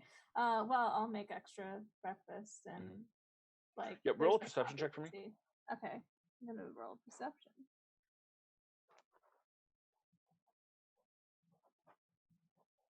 There's my character sheet. Okay. That's a natural one. Awesome. Yeah, so you obliviously make breakfast in the morning, making some food for you and for Mela. Okay. Yeah, I'm a little nervous about that one now. What? You failed a check and you're nervous about it? No. You just messed with me, bruh. Okay, so yeah, she's just gonna do that, and she still has the vial, but she doesn't necessarily know exactly what to do with it yet. She's gonna hold on to that. Okay. Of the poison. And probably check the newspaper because Mela gets the newspaper. So she's just gonna have a nice, casual morning. Yeah, so the newspaper lands on the front porch, always. And so you're gonna go out and get it? Well, I'm gonna make sure nobody can see me go out and get it, but yeah, I'll go out and get it. Yeah, well, if you step outside, a lot of people would see you because there's about 30 reporters on Mela Stepwise's front lawn. Oh my God. No. Wanting to ask questions and get answers and I wouldn't have seen them through the window or anything. That's what you get with a natural one. Open door, closed door. Yeah, and you immediately hear people shouting, "Who are you? What's your relationship with Mela Stepwise? Are you part of the secret cabal?" What the fuck? What secret cabal? You shout that out? I'm gonna open the door and be like, "What secret what?" The secret cabal to take over the government. What? The secret cabal to take over the government. Who's doing that? Are you? No. So there's all these reporters. What's your relationship with Mela Stepwise? Okay, do you need to talk to her? Hold on. I'm gonna close the door. Okay. Yeah. Oh God, what did I do? Okay, she's gonna lock the door, run upstairs, and wake Mela up. Go, Mela, Mela. What? I'm sorry. You're gonna have to make yourself respectable very quickly. There are a lot of reporters outside, and they're asking about a secret cabal trying to take over the government, and they asked who I am to you. And then I closed the door in their faces. Why did you open the door in the first place? I was gonna get the newspaper, and I didn't know they were all gonna be out there, and then it turns out Did you they grab were. the newspaper at least? No. I panicked. So I have to go out there and face these people with no idea what they've been saying about me. Oh, how? Do you want me to go out and get the newspaper and then? Yes, but don't say anything to them. Okay. All right. I won't. Sorry. I just acted really confused. Okay.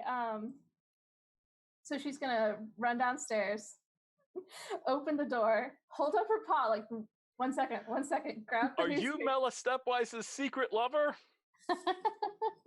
It just like eyes very wide, backs the fuck up, closes door. Why won't you tell us about your relationship with Mela Stepwise? Closes door. Oh my god. And just like reads through the newspaper. She goes up the stairs very quickly and is like, oh shit, oh shit, oh shit. So she's gonna start like reading it out loud as she's walking up the stairs, just so Mela has a heads up. Yeah. Breaking also, it they softly. think I'm your secret lover now, which is frankly, okay. Anyways, I know, right? My secret love affairs get younger every year. She giggles.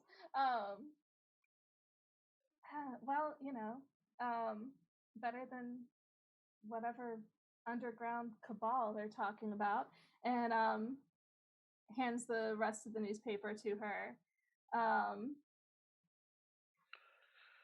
Well, I'm not going to face them before breakfast. I'll go make some food. Okay. Well, I already made some. She looks at you and says, "Oh, thank you." You're welcome. And it's this is my problem, not yours. I'll probably have to come up with some story, probably to keep you out of it. But why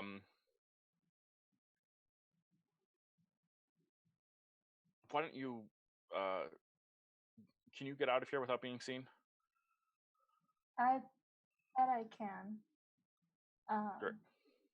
All right. And I was like, I'll just I'll find a way out. And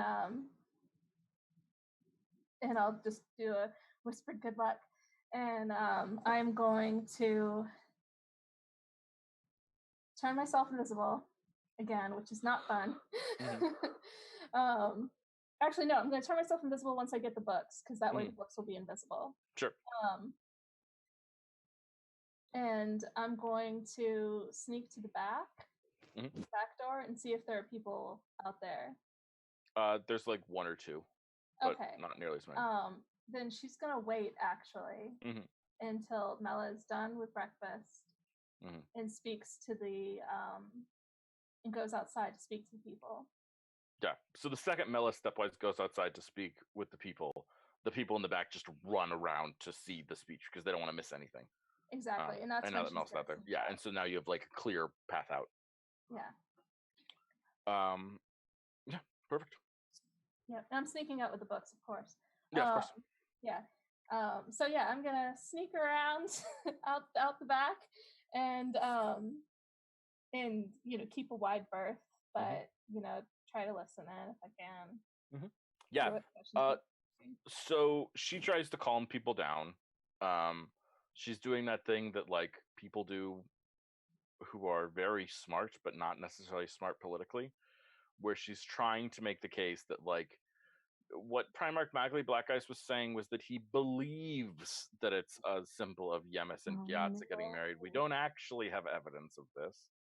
And but of course, it's important that all of our support go immediately to Primarch Magli Blackice and help him in his time of recovery and this time of need. And she sort of does that whole thing. She then is asked about you, and she says that woman is a... I found that my social calendar was very busy, and I found that I needed a live-in calendar person, arranger, assistant. And so I'm trying her out for a little while. I've been happy with her so far. She's kept my appointments, but it's not her job to answer your questions and whatnot. I have a job now. You'll note she didn't ask you whether you wanted this job. She just gave it to you. I have a job. At least it gives me a reason to be hanging around. Kaz 5, Juno 1. Gamefully? Fair enough. Crap. Okay, well, I'm gonna. By the way, just a quick question to everybody. Did we agree that we were going to meet up afterwards? Because it seems like the kind of thing that we would need to meet up afterwards. I think you didn't actually agree, but it's okay to assume that you would all try to find each other. Okay.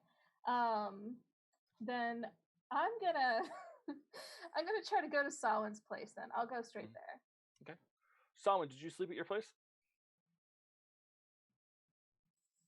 Where else would I sleep? I just excellent. And what do you do in the morning? You can do something if you want before Juno gets there. If you would. Actually, I think it'll be fun to read my cards. Ooh, yes, we haven't had one of those in a while. I'm so excited. Oh god, we're gonna see if my cards wreck my shit. Hang on. Let's find out. I really hope they don't. I hope they do. I mean, don't. Whatever, Matthew. Alright. So, let's do a reading. The app's being weird. Hang on. No worries. Gotta close it and open again. Never had to do that before. Certainly not on stream. Certainly not today. It'll be better once I actually have a deck of tarot cards. I'm waiting with bated breath to get real cards in. All right, here we go. Guys, gals, non-binary pals. Oh, God. All right. Ooh. We've got a 5 of Pentacles. Need, poverty, insecurity. A time of need and desperation. Sometimes signals difficulties with one's relationship to money, but this card also signals that there is help available if one chooses only to see and acknowledge it. The next card is the Devil, which is... I forget the archetype I gave it for our game. One moment, please, while I consult my book of everything.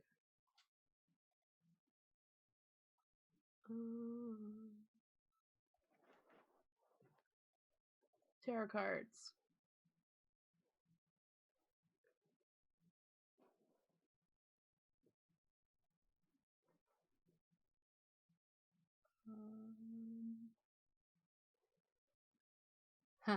The devil imagery is a manticore. So what? Oh no! Oh. Oh no. Oh no. Oh my god. I just lost my reading. Oh no. What? But that was so good. 5 of Pentacles. I'll just draw one more card and we're going to pretend that that was the last one. Okay. But before we do that, we need to look at the Devil, right? Because I didn't talk about the Devil. So hang on one moment.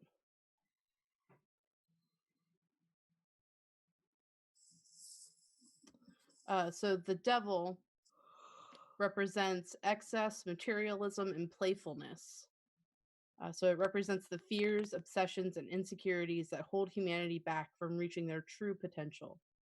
2 souls are enslaved by the beast, a mirror image to the lovers, but their bonds are not those that are physical or real.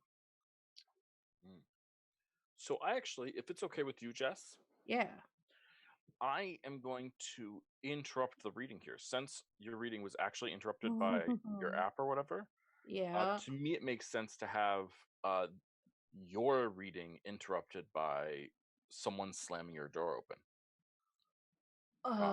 How do you feel about that? That's not okay, because the door should have been locked. Fair enough. Okay, yeah, you're right. Unless my door was not locked, in which case that does me a mighty concern. No, you lock your door. Yes, is there someone jiggling furiously at the handle of my door? No. We can finish your reading. I think that's fine. I was trying to narrate the circumstance, but no, you're right. Okay. The final one is the Seven of Cups. Mm-hmm. Choices, fantasy, and illusion. A range of choices present themselves to you, some of which promise power, riches, victory, and love, and others that instead present you with disaster. Danger lurks within the choices, and wishful thinking and fantasy can lead one into trouble. Okay.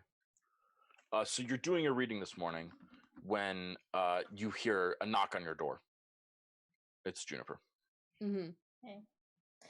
Is it okay if I just do a quick? I would have done a quick side. Yeah, do it. Just to get a change of clothes. Yeah, sure. You've changed clothes. So now I've changed clothes. I don't feel horrible to have my bag with my spell book and also those books because I don't want to leave them in my room. Perfect. All right. Yeah. So knocking at the door. Yeah. 1 moment, and then I'll go and open it.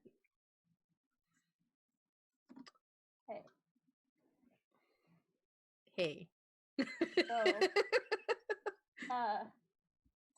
hey. What happened last night? Yeah, you were the last person I expected at my doorstep, but come in. Sorry. And she's gonna come in. And have you talked to Thomas? I have not.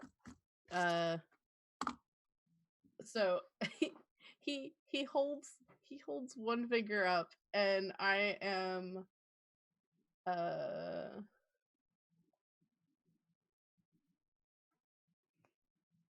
casting non-detection on myself. Nice. Oh. And then I'll kind of look at Jennifer and hold a hand out, expecting her to do the same. Not a good idea. Probably not a good idea. We should probably. I think we might need to go for a drink. We might need to. I think we should have everybody go for a drink first. In the morning.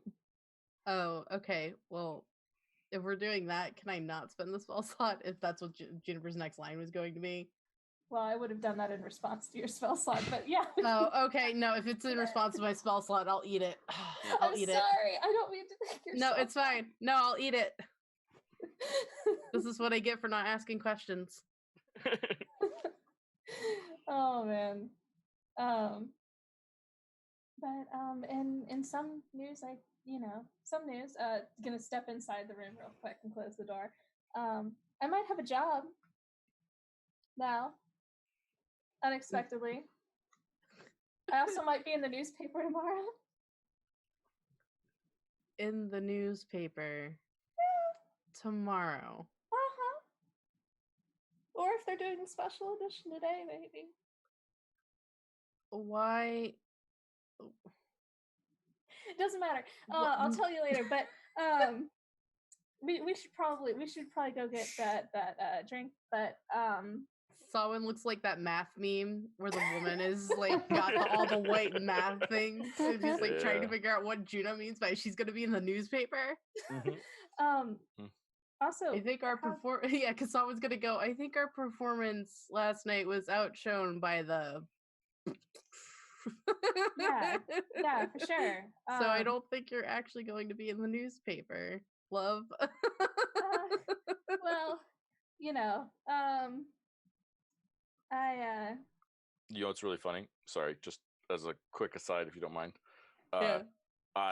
One of the articles that I originally wrote for the newspaper was a glowing review of Sawin's performance. But then, amazing. But then the editors cut it because they felt it was inappropriate to discuss it at this time. Assholes. Mm-hmm. Well, she's gonna say, well, I'll tell you why later, but I do, I think maybe some good came out of last night. I might have some information that might help you with the whole, and she does the totally card thing. the thing with the ring and everything. I might have something, but I'll need some time to work on it. I don't remember which card was scarred, but someone will just hold it up. This. Yeah, like that. Okay. What you do with them, which I was gonna do for you anyways. So it's not like this isn't like a favor thing. This is just I was already planning on doing this. But yeah, we should probably find everybody if you're okay with that. I mean, you looked like you were talking to that person at the party. Maybe you wanted to. I don't want to like get in between your social obligations or anything. Oh no, that was me getting information. That's all. Okay. It's not really important. Well, she was really pretty. Wait, are you talking about the noble I walked out with, or are you talking about the counselor? Or the tiefling? I think she's talking about your sister. The tiefling with the horn. That's my sister. The really pretty one with the oh. That's my sister. Oh. Oh wow, she's gorgeous. I mean, you're pretty too, but I mean, wow. Wow. Okay, is this the little sister? No, this is my elder sister. Gosh. Wow. Who at on her best of days doesn't act like an older sister. Oh. I see. Actually, I don't. She doesn't. But she's gonna say, "I see." No clue. She doesn't have siblings. Well, you got it. You should introduce her to the group sometime. No. Heavens, no. Stars above, no. I don't think we're that bad of an influence. No, it's not. It's not you at all. In any capacity, it is entirely her. Oh. I was quite surprised that she was at the party last night, and how much do you know about how the Tuan Empire was run? And she just gives him this look. She's like, I spent most of my life studying the arcane. I don't really. Okay. Yeah, so someone's gonna go crash course. Things were done by skin tone, and just because we have a smidgen of that skin tone, my sister may have implied certain things that are definitely, most certainly, not true and have not been true in 150 years. Oh. Wow. She's just gonna do the awkward pat. I'm sorry. I should tell you about. You should hear how my morning went. I was accused of being somebody's lover. More math meme. You've met them. We talked about them yesterday.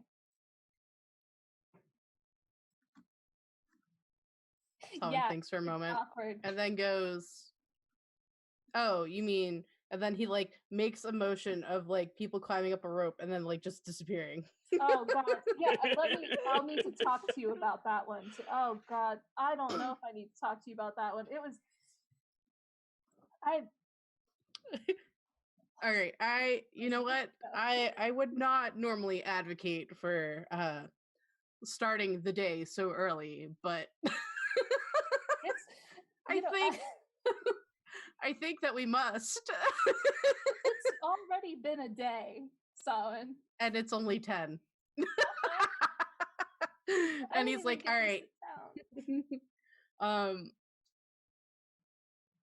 What he wants to do, because he does not trust the fact that his sister's in fucking town. Someone's going to leave his creepy violin here in his room.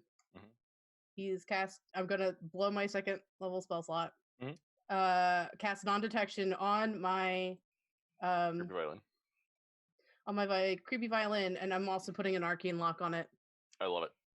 Excellent. And this that is now doesn't like really protected. Yep.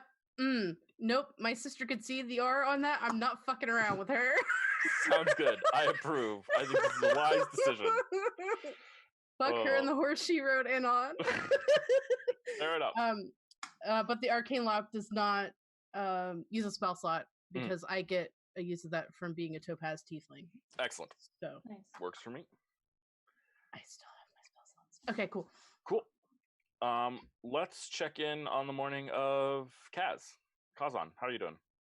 Oh man, I really don't think she slept a wink. Then take a point of exhaustion. That makes sense. On the exhaustion bench. Let me do that. If you were not going to sleep, like Lady Iria would have offered you a bed. She would have offered you tea. She would have offered you cognac. She would have offered you kombucha. No, don't do it. Hard pass on the kombucha, but she probably has a drink and then just heads back to her place straight afterwards.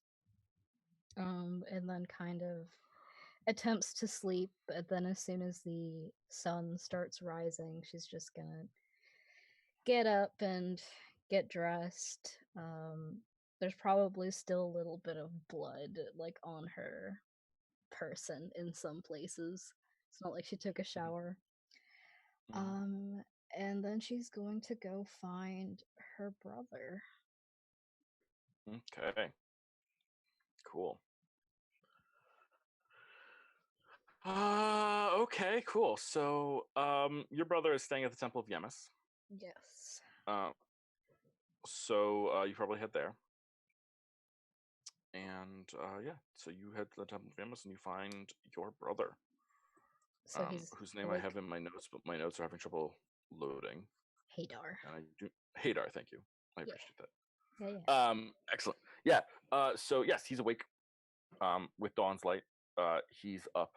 He's actually in front of the temple, doing like sword exercises. Just sort of stretching out his muscles, doing morning routine. Okay. Well, Kaz, though she looks like an absolute mess, not presentable, hair is sticking out in places, deep eye bags, but she's going to do her best kind of professional posture like she used to do, and just wait until he notices her. He notices you almost immediately, but decides to finish his morning exercises before he acknowledges you. It's about another minute and a half after he notices you that he pauses and turns towards you. He's breathing heavily. Good morning, Kazan. Good morning. I'm just here to give my report. Well, Bint Nazma, speak. Lady Iria is alive and well, though a little bit worse for the wear. There were 2 assassination attempts made on her life. And you were injured? Yes. But were unable to prevent her from being injured? Yes. So you're here to report failure? That is what I'm here to report, yeah. Well, it is correct of you to report it in person.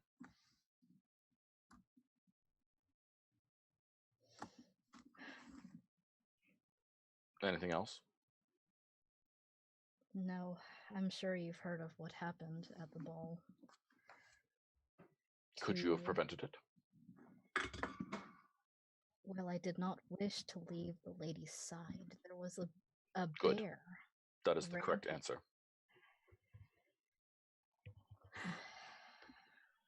Come here. And he gestures for you to come forward. She steps forward. And he slaps you across the face with a gauntleted hand.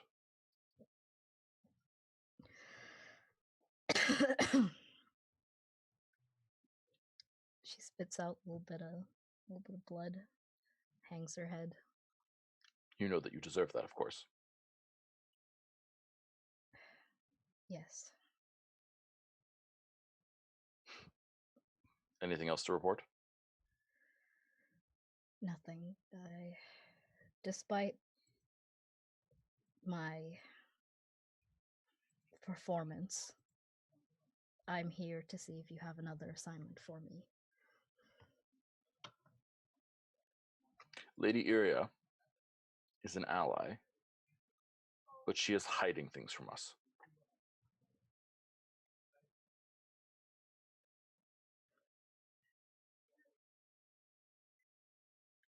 You want me to spy on her? She has, despite your shortcomings, put in a request that you become her permanent regular bodyguard. She sees something of worth in you.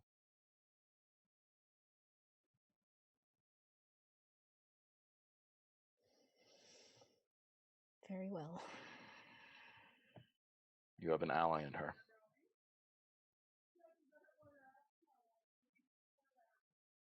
She has made a special request on your behalf. It is under negotiation. Well, whatever it is, that is decided. I will take it on. She has requested that you be able to receive a letter. A letter? Yes. A letter for what? Not for anything. From someone. From who? You always were thick. Yes, I am, so will you please just get to the point? Your mother. She has requested a chance for you to speak to your mother. He sneers slightly.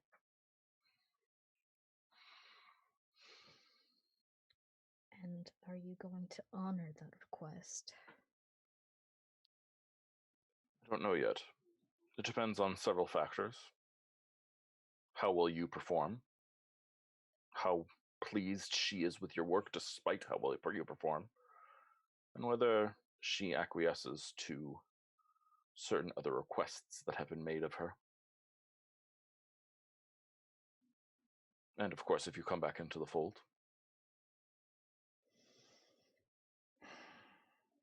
Very well. He reaches forward and just, with his gauntleted hand, puts a thumb on one side and his middle finger on the other side of your chin, and just sort of forces you to look at him. He just looks at you and says, "Prove that you're worth something." And he just sort of thrusts your chin away.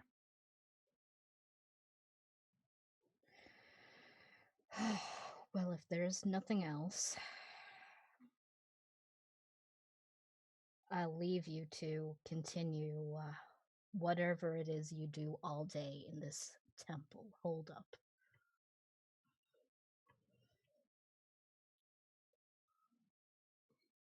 What I do for the betterment of our family.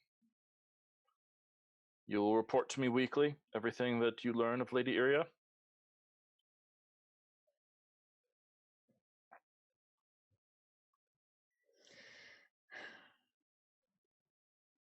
Understood. And she's going to begin to turn to leave, but before she does, she's going to touch her cheek where he struck her and just say, "You're getting soft." Oh, what's your intent here? To piss him off. Yeah. Okay. Yeah. Why don't you roll a intimidation check? I think that's the most appropriate thing. Okay. Oh man. I'm totally gonna use my inspiration on this. Hell yeah. 18. Oh god.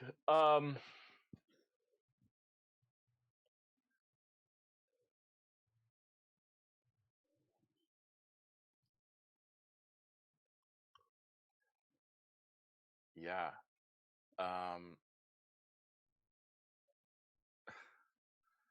So there's a lot of things that are going on here. Under him as well. And this is the moment that is the straw, shall we say, that breaks the camel's back. Oh shit. So he just growls and reaches forward and grabs you by your hair. Oh shit. And just rips a chunk of it out and throws you to the ground. And then kicks you in the stomach. And says, "You, child idiot, I would not be wasting my time on you if it wasn't a direct order from the family. You have to prove your worth to us, not the other way around." And then he just spits. And then he steps over you and walks back into the temple. Holy shit.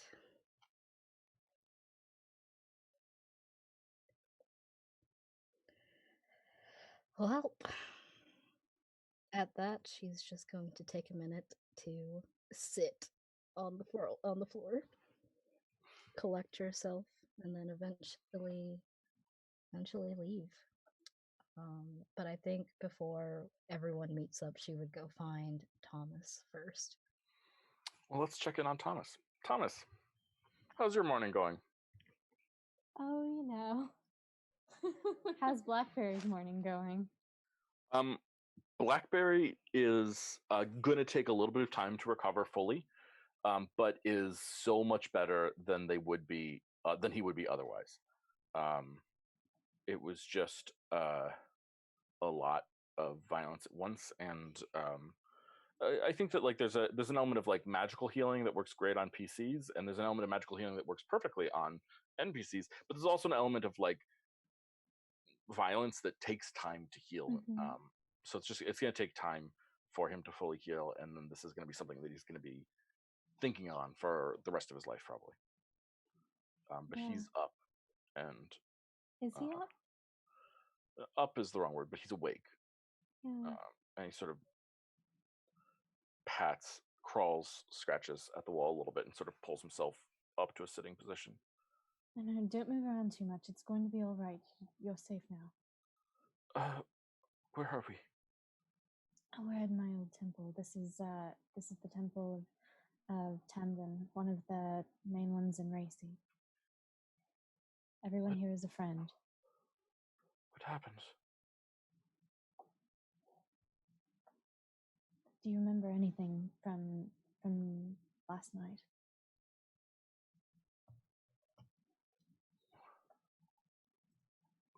Who are you? Oh dear. It's all right. My name is Thomas. You've been staying with me since you came to the city. City? Mm-hmm. You're a baker, a good one. Do you know who you are? I'm Blackberry. You are. That's really good that you remember that. Listen, you some people, some terrible people, they hurt you, and we were able to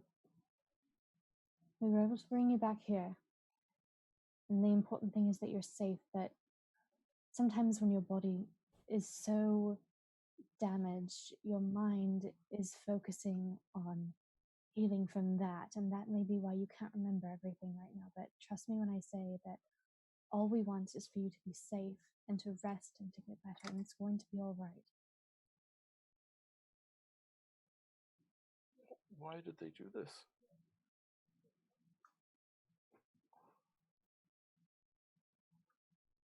After all these years, I wish I had a more satisfying answer, but there is evil in this world, and it's best not to feed it, because this is the sort of thing that happens when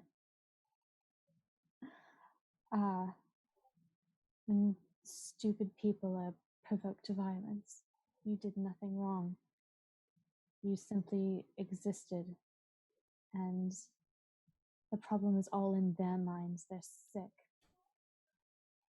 But they're not going to be able to touch you again, I promise you that.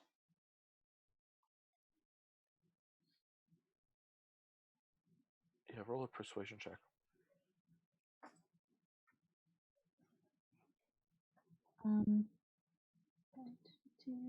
That's Jennifer. Oh, okay.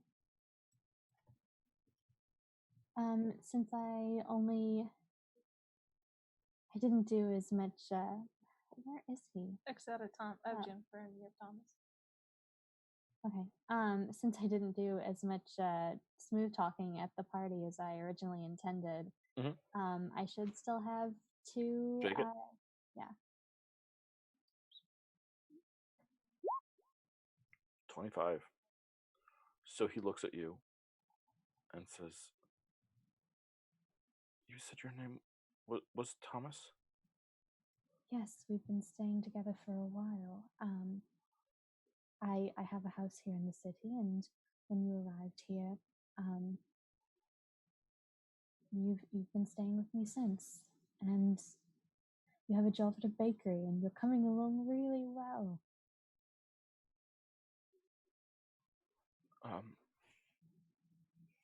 Well, thank you. Please don't thank me for anything. But we're going to get you better.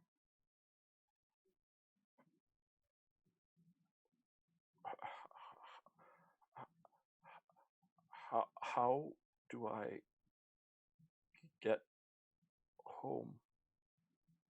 Home to Sunira. I don't know. You don't know where your home is? No. Well, we'll figure that out together too. But I promise you we'll get you there. He nods. And then he just sort of slinks down and curls up on the pillow.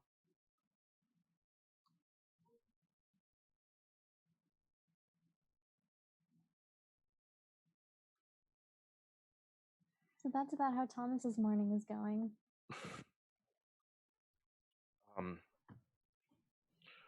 So, Kaz, you don't find Thomas at Thomas's home. Blackberry isn't there either. Okay. Is there anyone else in the house to tell me where he might be? Nope. I mean, I don't want to like a meta game. I don't know if Kaz would know to look for him at the temple or not. I don't know if you would know that either. But you know what I'll allow? How about this? Why don't you roll a perception check for me? Oh boy. Oh, 11. I'll take that. So you would think to head to the Soulwood Tavern and like maybe meet up with people there. And on your way there, you notice a how you say politely, fat pigeon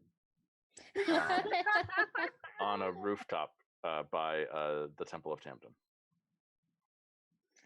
Oh boy. Psst. Psst. Thomas's pigeon. No, it's putting that on his business cards. You know, you can talk psionically, and pigeon is offensive. I'm so sorry. Can't you tell I'm a freaking dragon? No, not at all. I am a dragon. Rawr. Okay. Aww. I am so sorry. Thomas's tiny dragon. Do you know where he is? Yeah, come on. Cool. He starts flapping back, and he shows you to the Temple of Tamden. Okay. He's inside. He's taken care of after what happened to Blackberry. Oh boy. Blackberry. Oh no. And she runs inside. Her hair is down to kind of just cover up any The bald any spot. Yeah, the bald spot. She's brushed her hair over the bald spot. Okay. Yeah. So you walk into the temple, and I think the door to Thomas's room is closed. But if you're looking for him, someone would point you to that room and say, "Be quiet. There's an injured person inside. They're resting." An injured person. I can help. Can I take a look? I'll be quiet. Of course. I was just telling you, be quiet. Let them rest. Okay. Then I'll go inside that room. Thomas Kaz enters the room. Bones. Kaz, what are you doing here? What happened? I'm sorry, that was sudden. I'm a bit exhausted this morning. It's good to see that you're all right after everything yesterday. Yeah, I'm fine. What happened to him? Is Blackberry awake? No, Blackberry is sleeping. Okay. Let's go just outside. Okay. Thomas, I want you to roll a perception check. Okay.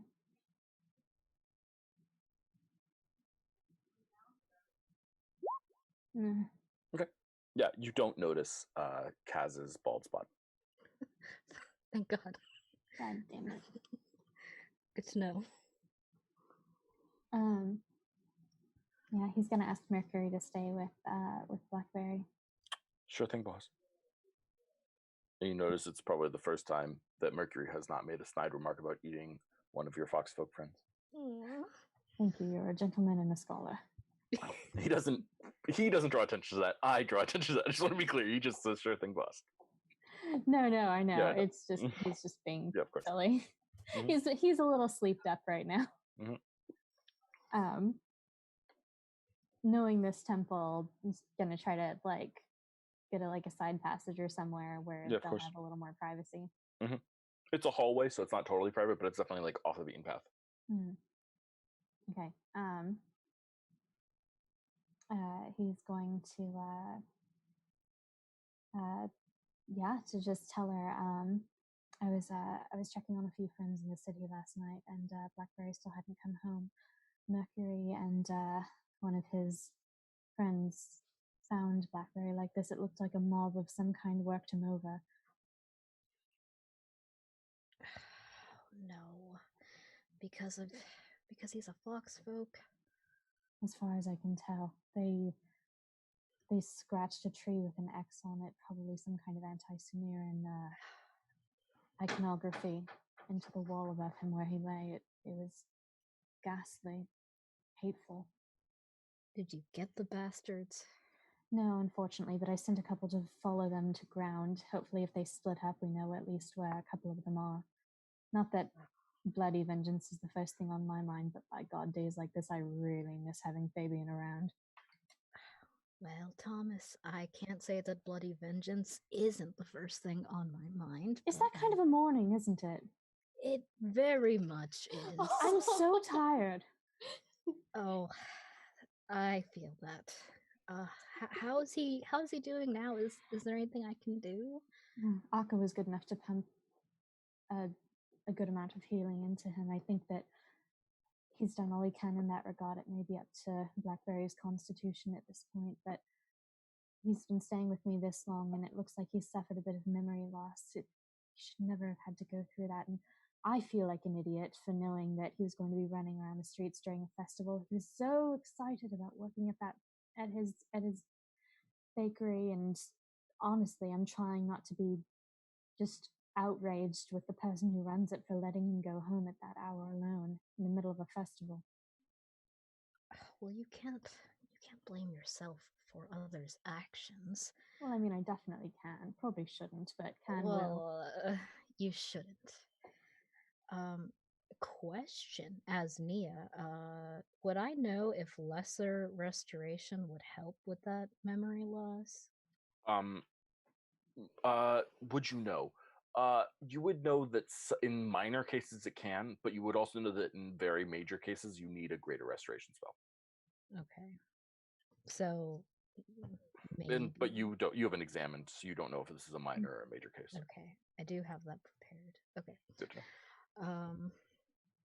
He knows who he is, thankfully, but not how he got to the city, not who I am, not any of the circumstances that led to him being dragged here. And now this other terrible thing has happened to him. I feel like it would probably be best to break the news a bit at a time. And he was brought here in a cage before being set upon like this. He's been through a lot. I think I may be able to help. I don't know if I have the power, but I have a spell prepared that may do something if you think he's in a state to be experimented on further. Well, I wouldn't quite put it like that. I mean, is a doctor experimenting on his patients? Hopefully not, if he has the best interest at heart. Do you know for sure that this would work? I don't. It's not a spell I've ever cast before. That's why I'm not entirely sure. Would you rather wait until he wakes up, or perhaps now while he's, so as not to get his hopes up? I'll let him rest. Maybe that would be for the best. Probably. What happened after I left? I'm sorry it was in a bit of a hurry. Well, have you had a chance to see and read a newspaper, perhaps? Not really. I've been running around the city like a chicken with their head cut off. Well, there was a bit of an explosion. What? Who was it? Who was hurt? What happened? Kaz's not laughing at all. This is just me. Oh god. Who was it? Wait, would I? Well, I assume I probably read. You've seen the newspaper by now, yeah. Yeah. Okay, it was an elf. So I don't know who. That was hurt, or that did it. There were two people hurt. I don't know either of them, but one was a lizard folk, one was a child that the Primarch seemed especially torn up over. Oh, gods. But this is my fault. How on earth could this be your fault? I had the worst feeling that this was going to happen. It was like a panic in the middle of the ballroom after what happened at the Grand Accord, and I realized what we were set up for, and the package we were supposed to intercept. An elf dropped it off, and I thought that had to mean something, but I did my best, and I'm sorry. I didn't want anything like that to happen again, and it still wasn't enough. But wait, you went after the suitcase, right? After when we split up? I thought that was what it was. I thought he was going to set it off in the middle of the entire party. Try to turn this into a situation that he could spin to advance whatever idea he has about politics, about his twisted ideologies. Then what was in the suitcase? This is going to sound strange.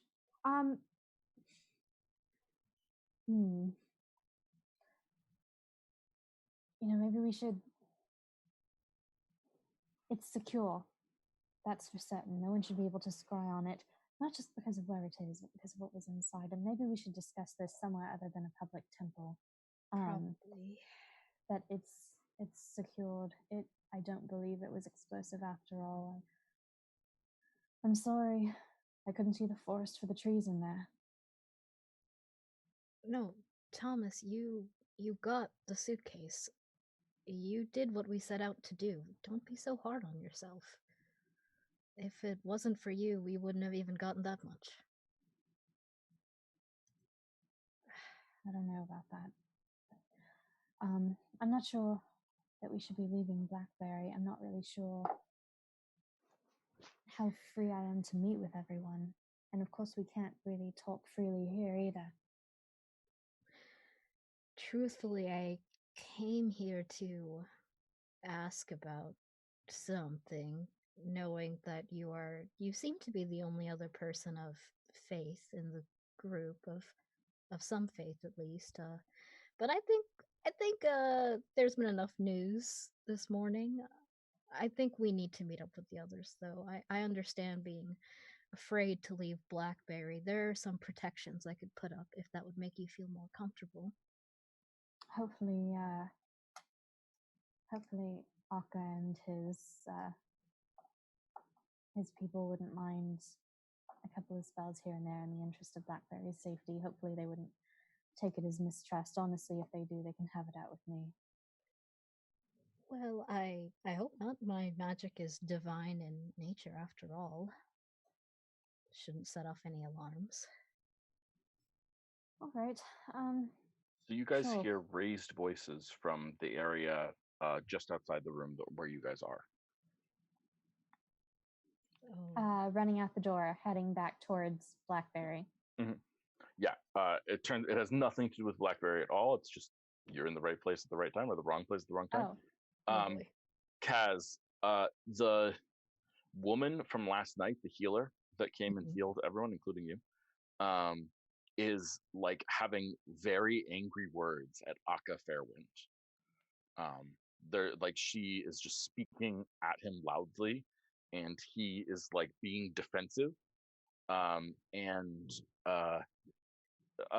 Thomas, you recognize this woman instantly.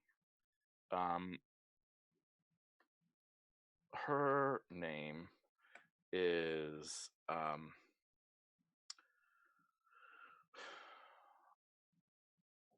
High Priestess Sola.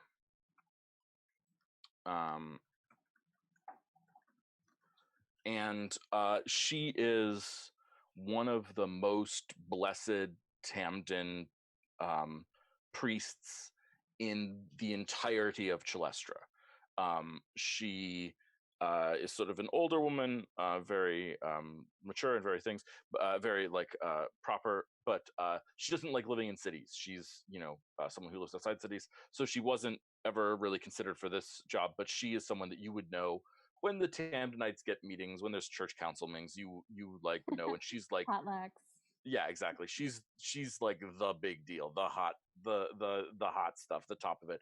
And she probably came to town for the festival, even though like she's not like a big city person, if that makes a certain degree of sense. And she's just like ripping Akka Fairwind a new one.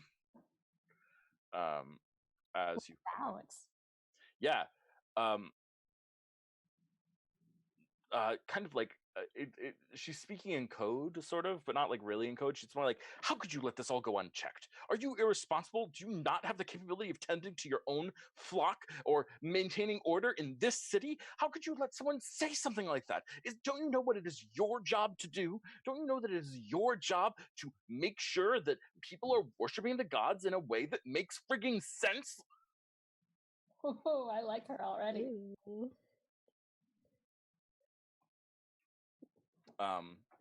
So she's sort of ripping him a new one like that, and you sort of see her doing this, and she's doing it sort of in front of other people, so it's not like I definitely like her. super, yeah. And he's like cowing a little bit, but like, well, you haven't been here. You don't know what it's. Of course, I haven't been here. My duties have called me elsewhere. It's your job to take care of things here.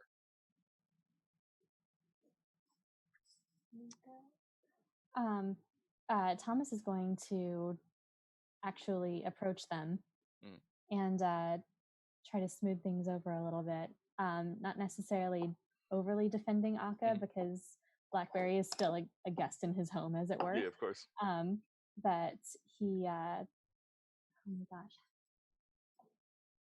Sorry, there's like a little kitten having like a hairball in the background of like, charming things. Oh, yeah. is going to say, High Priestess, I believe we're all a bit caught off guard by yesterday's events. Oh, I just fired a piece of plastic at Lois. Oh no! We were all caught off guard a bit by yesterday's events. Oh, Thomas, thank God, someone with some sense is here. Yes, hello. I'm so glad to see you well after yesterday. Perhaps if Akka agrees, we could take this away from prying ears, perhaps into his office. You always had more sense than I did, more interested in charming people than propriety, but there's its place for that, shall we? She just sort of gestures to the office. Thomas is going to kind of wave at an acolyte, as whoever's hanging around, just pick someone. And what does he know about Sola? Like preferences, kombucha, knackiness. Oh no, she's kombucha. I mean, yeah, she's kombucha. Gillestra is kombucha. We already decided that, so she's a big kombucha drinker. Okay, bring in some kombucha and a little bit of fruit if you could, as quickly as possible. Thank you. Yeah, and so the acolyte just sort of looks and runs off and is a little confused because you are definitely not the acolyte's boss. Like, of all the people there, you're the one who is least his boss, but you're also the one who's doing something that makes them happy, so they're just going to follow your direction, figure it out later. And so the three of you sort of enter into the office to have a conversation. Okay. He's going to look back at Kaz. We are really overtime, so I think we might have to stop there, unfortunately. So we'll start with the meeting in the office, followed by a meeting at the Soulwood Tavern, potentially next episode, if that's okay with everyone. Let's do some experience points while we are here. Yeah. I like experience points. I like leveling up. Oh, there are all these cute pictures of cats in the Discord server. So cute. Okay, back to leveling up stuff, which I know the rules of. First of all, do you feel like did you get to know someone? Sorry, did you get to know someone better than you knew them before? If so, you can take an inspiration die. Let's start with Thomas. Did you get to know any of the PCs better than you knew them before? There was a lot of alone time this episode, so not everyone met this criteria, and that's totally fine. Yeah.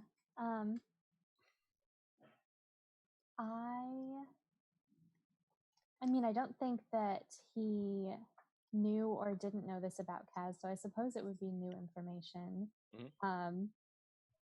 I mean, she was surprisingly, I wouldn't say chill, but I don't know, way more chill than him about everything that had been unfolding. I think he knows she's kind of still waters run deep person, but it was a moment of clarity and honestly forgiveness that he didn't really expect. Yeah, makes total sense. Juniper, did you learn anything about any PC today? I mean, I learned a little bit about Salen's sister and relationship to said sister, but I haven't strongly agree from last time. Okay, well then you don't get more. Stalin. I have mine from last time, so I don't get another. Kaz.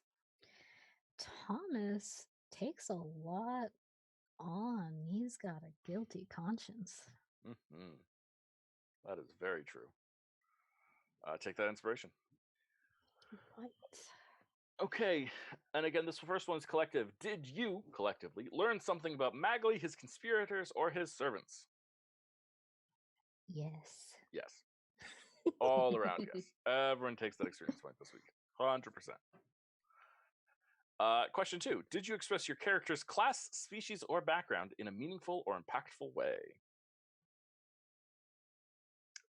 Let's start with Juniper. Yeah, I'd like to say so. What's your example? I'd say the background with Stepwise and the kind of my brain just turned off. But the thing with the spying and I don't know if that counts, but the thing with the spying and the mutual kind of relationships falling apart thing. Yep. Yeah, that was a pretty deep background conversation thing. Yeah, I'll take that. Kaz, what about you? Did your background come into play?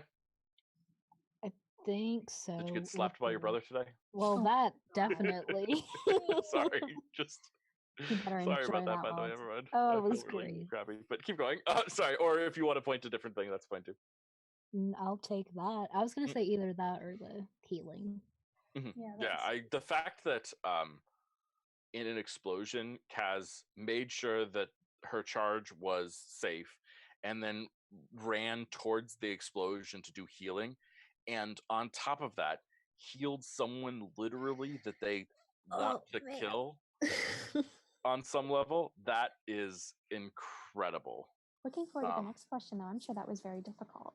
I know that was, and that's Yeah. why I was going with the brother one for the first one, because like that was a moment for me. I was blown away by that. Thomas, did you express your class background or anything in a meaningful way? Sorry, Trying to have a conversation with this wreath, man. Yep, I strongly agree. I will take that 100%. And Salwin, what about you? Class background. Endearing myself to the people. Yes. By walking this nobleman home and comforting him after we just straight up murder housed his bear. You know, I think that's totally true. And I will say, as a musician, just part of your life is just schmoozing with people. And like, that's just part of the job. And being able to be friendly to them. And like, yeah, sometimes these weird things happen. You guys may not know this, but sometimes these weird things happen where like, there are these rich people and they're paying you to be there. So you're there, obviously. But then like, they don't really know, like, what's the word? Social etiquette. Yeah, or more than that, Like common sense, really like common sense social etiquette. Right, and they don't really have friends, so they just sort of like treat you They as have if you are a frenemies. friend. Yes, they treat They have like frenemies. and so like anyone who is genuine with these people, not these people, whatever. Sometimes when you are genuine with a person who is from this way of life, like their response is to just immediately overshare and like believe that you are their new best friend for just like, 20 minutes, but still it happens. So yes, strongly agree. Salwin, let's stick with you. Did you overcome a meaningful obstacle or impediment to your character? I'm trying to think.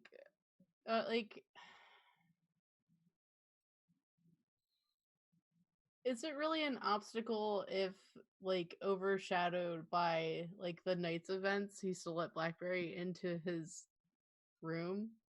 Or does that not matter? Or... No, I mean, sorry, hold on. It entirely depends upon you and your take on these things. Yeah. Right? I cannot decide what it is, what is dramatic and important from your character's perspective. Only you can decide that. If you think that's significant, then I would not object.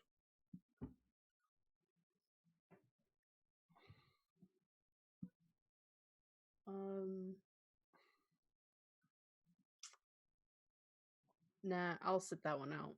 Okay. So 2 points so far for Salwin. Thomas. Did you overcome a meaningful obstacle?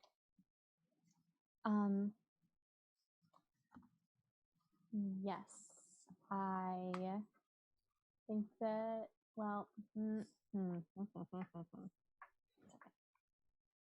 I mean, I think the events of the morning were stressful for him overall. I think he was generally running around in a panic, which isn't necessarily so much overcoming as it is reacting, but he kind of had to humble himself to kind of take Blackberry to Akka. I don't think he was thinking about it so much on the way over because he was just trying to get him there, but to continually ask for shelter and help with him recuperating, I feel like that was a thing. Yeah, I recognize Thomas recognizing his failings as a priest, and the way in which... Would you say failings? I wasn't saying failings. Thomas recognizing the areas of priesthood that he was a little bit slightly lacking in, but and able to sort of overcome his own sort of like dismissiveness of Akka in some ways. Not dismissiveness, but like recognition that Akka is less good at those things that Thomas was good at, but Yes. able to still go to Akka for help. That felt significant to me. Yeah, I would take that point. That part was the bitter pill. Yeah. And Faye, what about Juniper? Did you overcome a meaningful obstacle? I don't know. I think she's back in her comfort zone right now. Like she's growing. Like she's getting her character development little by little. But I think in this case, she was talking about obstacles, sure, and considering obstacles, but I don't think overcoming is it. I agree. I think that's totally reasonable. Good call. And Kaz, question. Did you overcome any meaningful obstacles or impediments or anything for your character at all?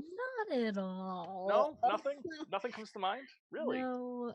Yeah, it's one of those times where I wish I had a functioning webcam because in that moment I was very distressed. Yeah.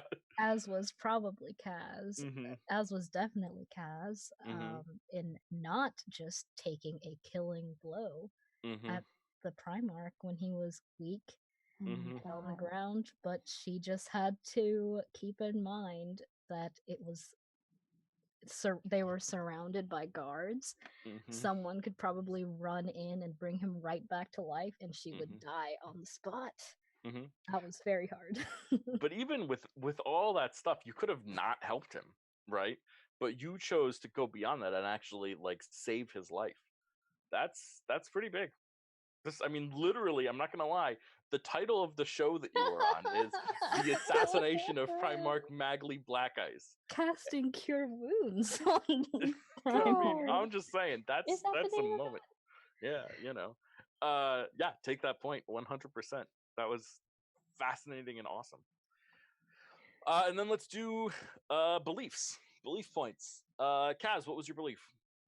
It was to glean information on the Primarch from either Lady Iria or Oscar, which she did not do. No point there. Sawin, what was your belief? My belief was using my influence with the Councilman Tarlock and Nimsy Demare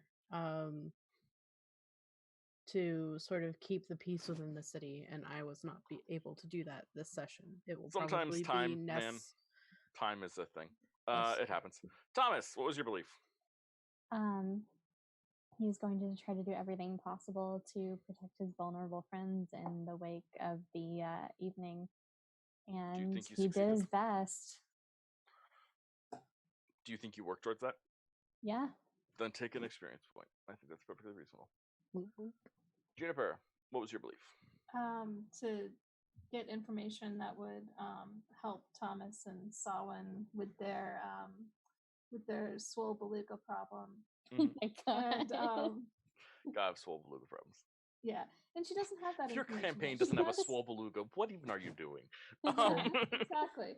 But she has the books, but she hasn't really gained the information yet. So yeah, I agree. I think you'll have to take the time to read them. I think actually, you choosing to have Juniper fall asleep on them meant that you weren't going to get that thing. Yeah. Sleep is for the weak. Take your point of exhaustion like the rest of us.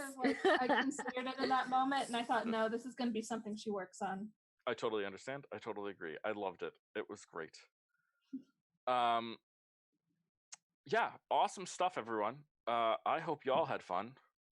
I had a lot of fun. Oh yeah. Oh my God, this campaign is just not gonna slow down anytime soon. Every session reveals tension, reveals, tension. We're entering into a not this really makes a difference, but we're entering into another sort of I guess technically D&D calls it downtime. I don't know if I would call it downtime. Because it's sort of where the whole game is for you guys. But we're entering into sort of like this downtime phase where you guys sort of are in control of what you want the plot to be, the story to go, things you want to accomplish, and things like that. Even more so than normal. So bear that in mind, that you're not going to get another mission from the Order of the Ocean for probably several sessions at the rate at which we play. So just think about what you want to accomplish and all that good stuff. Most of you have pretty clear visions of that, so I'm not that worried. But still, worth talking about. Everyone, I hope you enjoyed watching us. If you did, please follow and/or subscribe. We appreciate both. It makes a lot of a difference to us. And if you enjoyed the stream, come check out some of our other stuff. We're also gonna start releasing a podcast. I think. I don't know. I have to figure that out. And all that good stuff. So go live happy lives. Do not forget the most important things in the world. Always wash your hands for at least 20 seconds. Talking to you. Also, call your mother and feed your cat. Bye, everyone.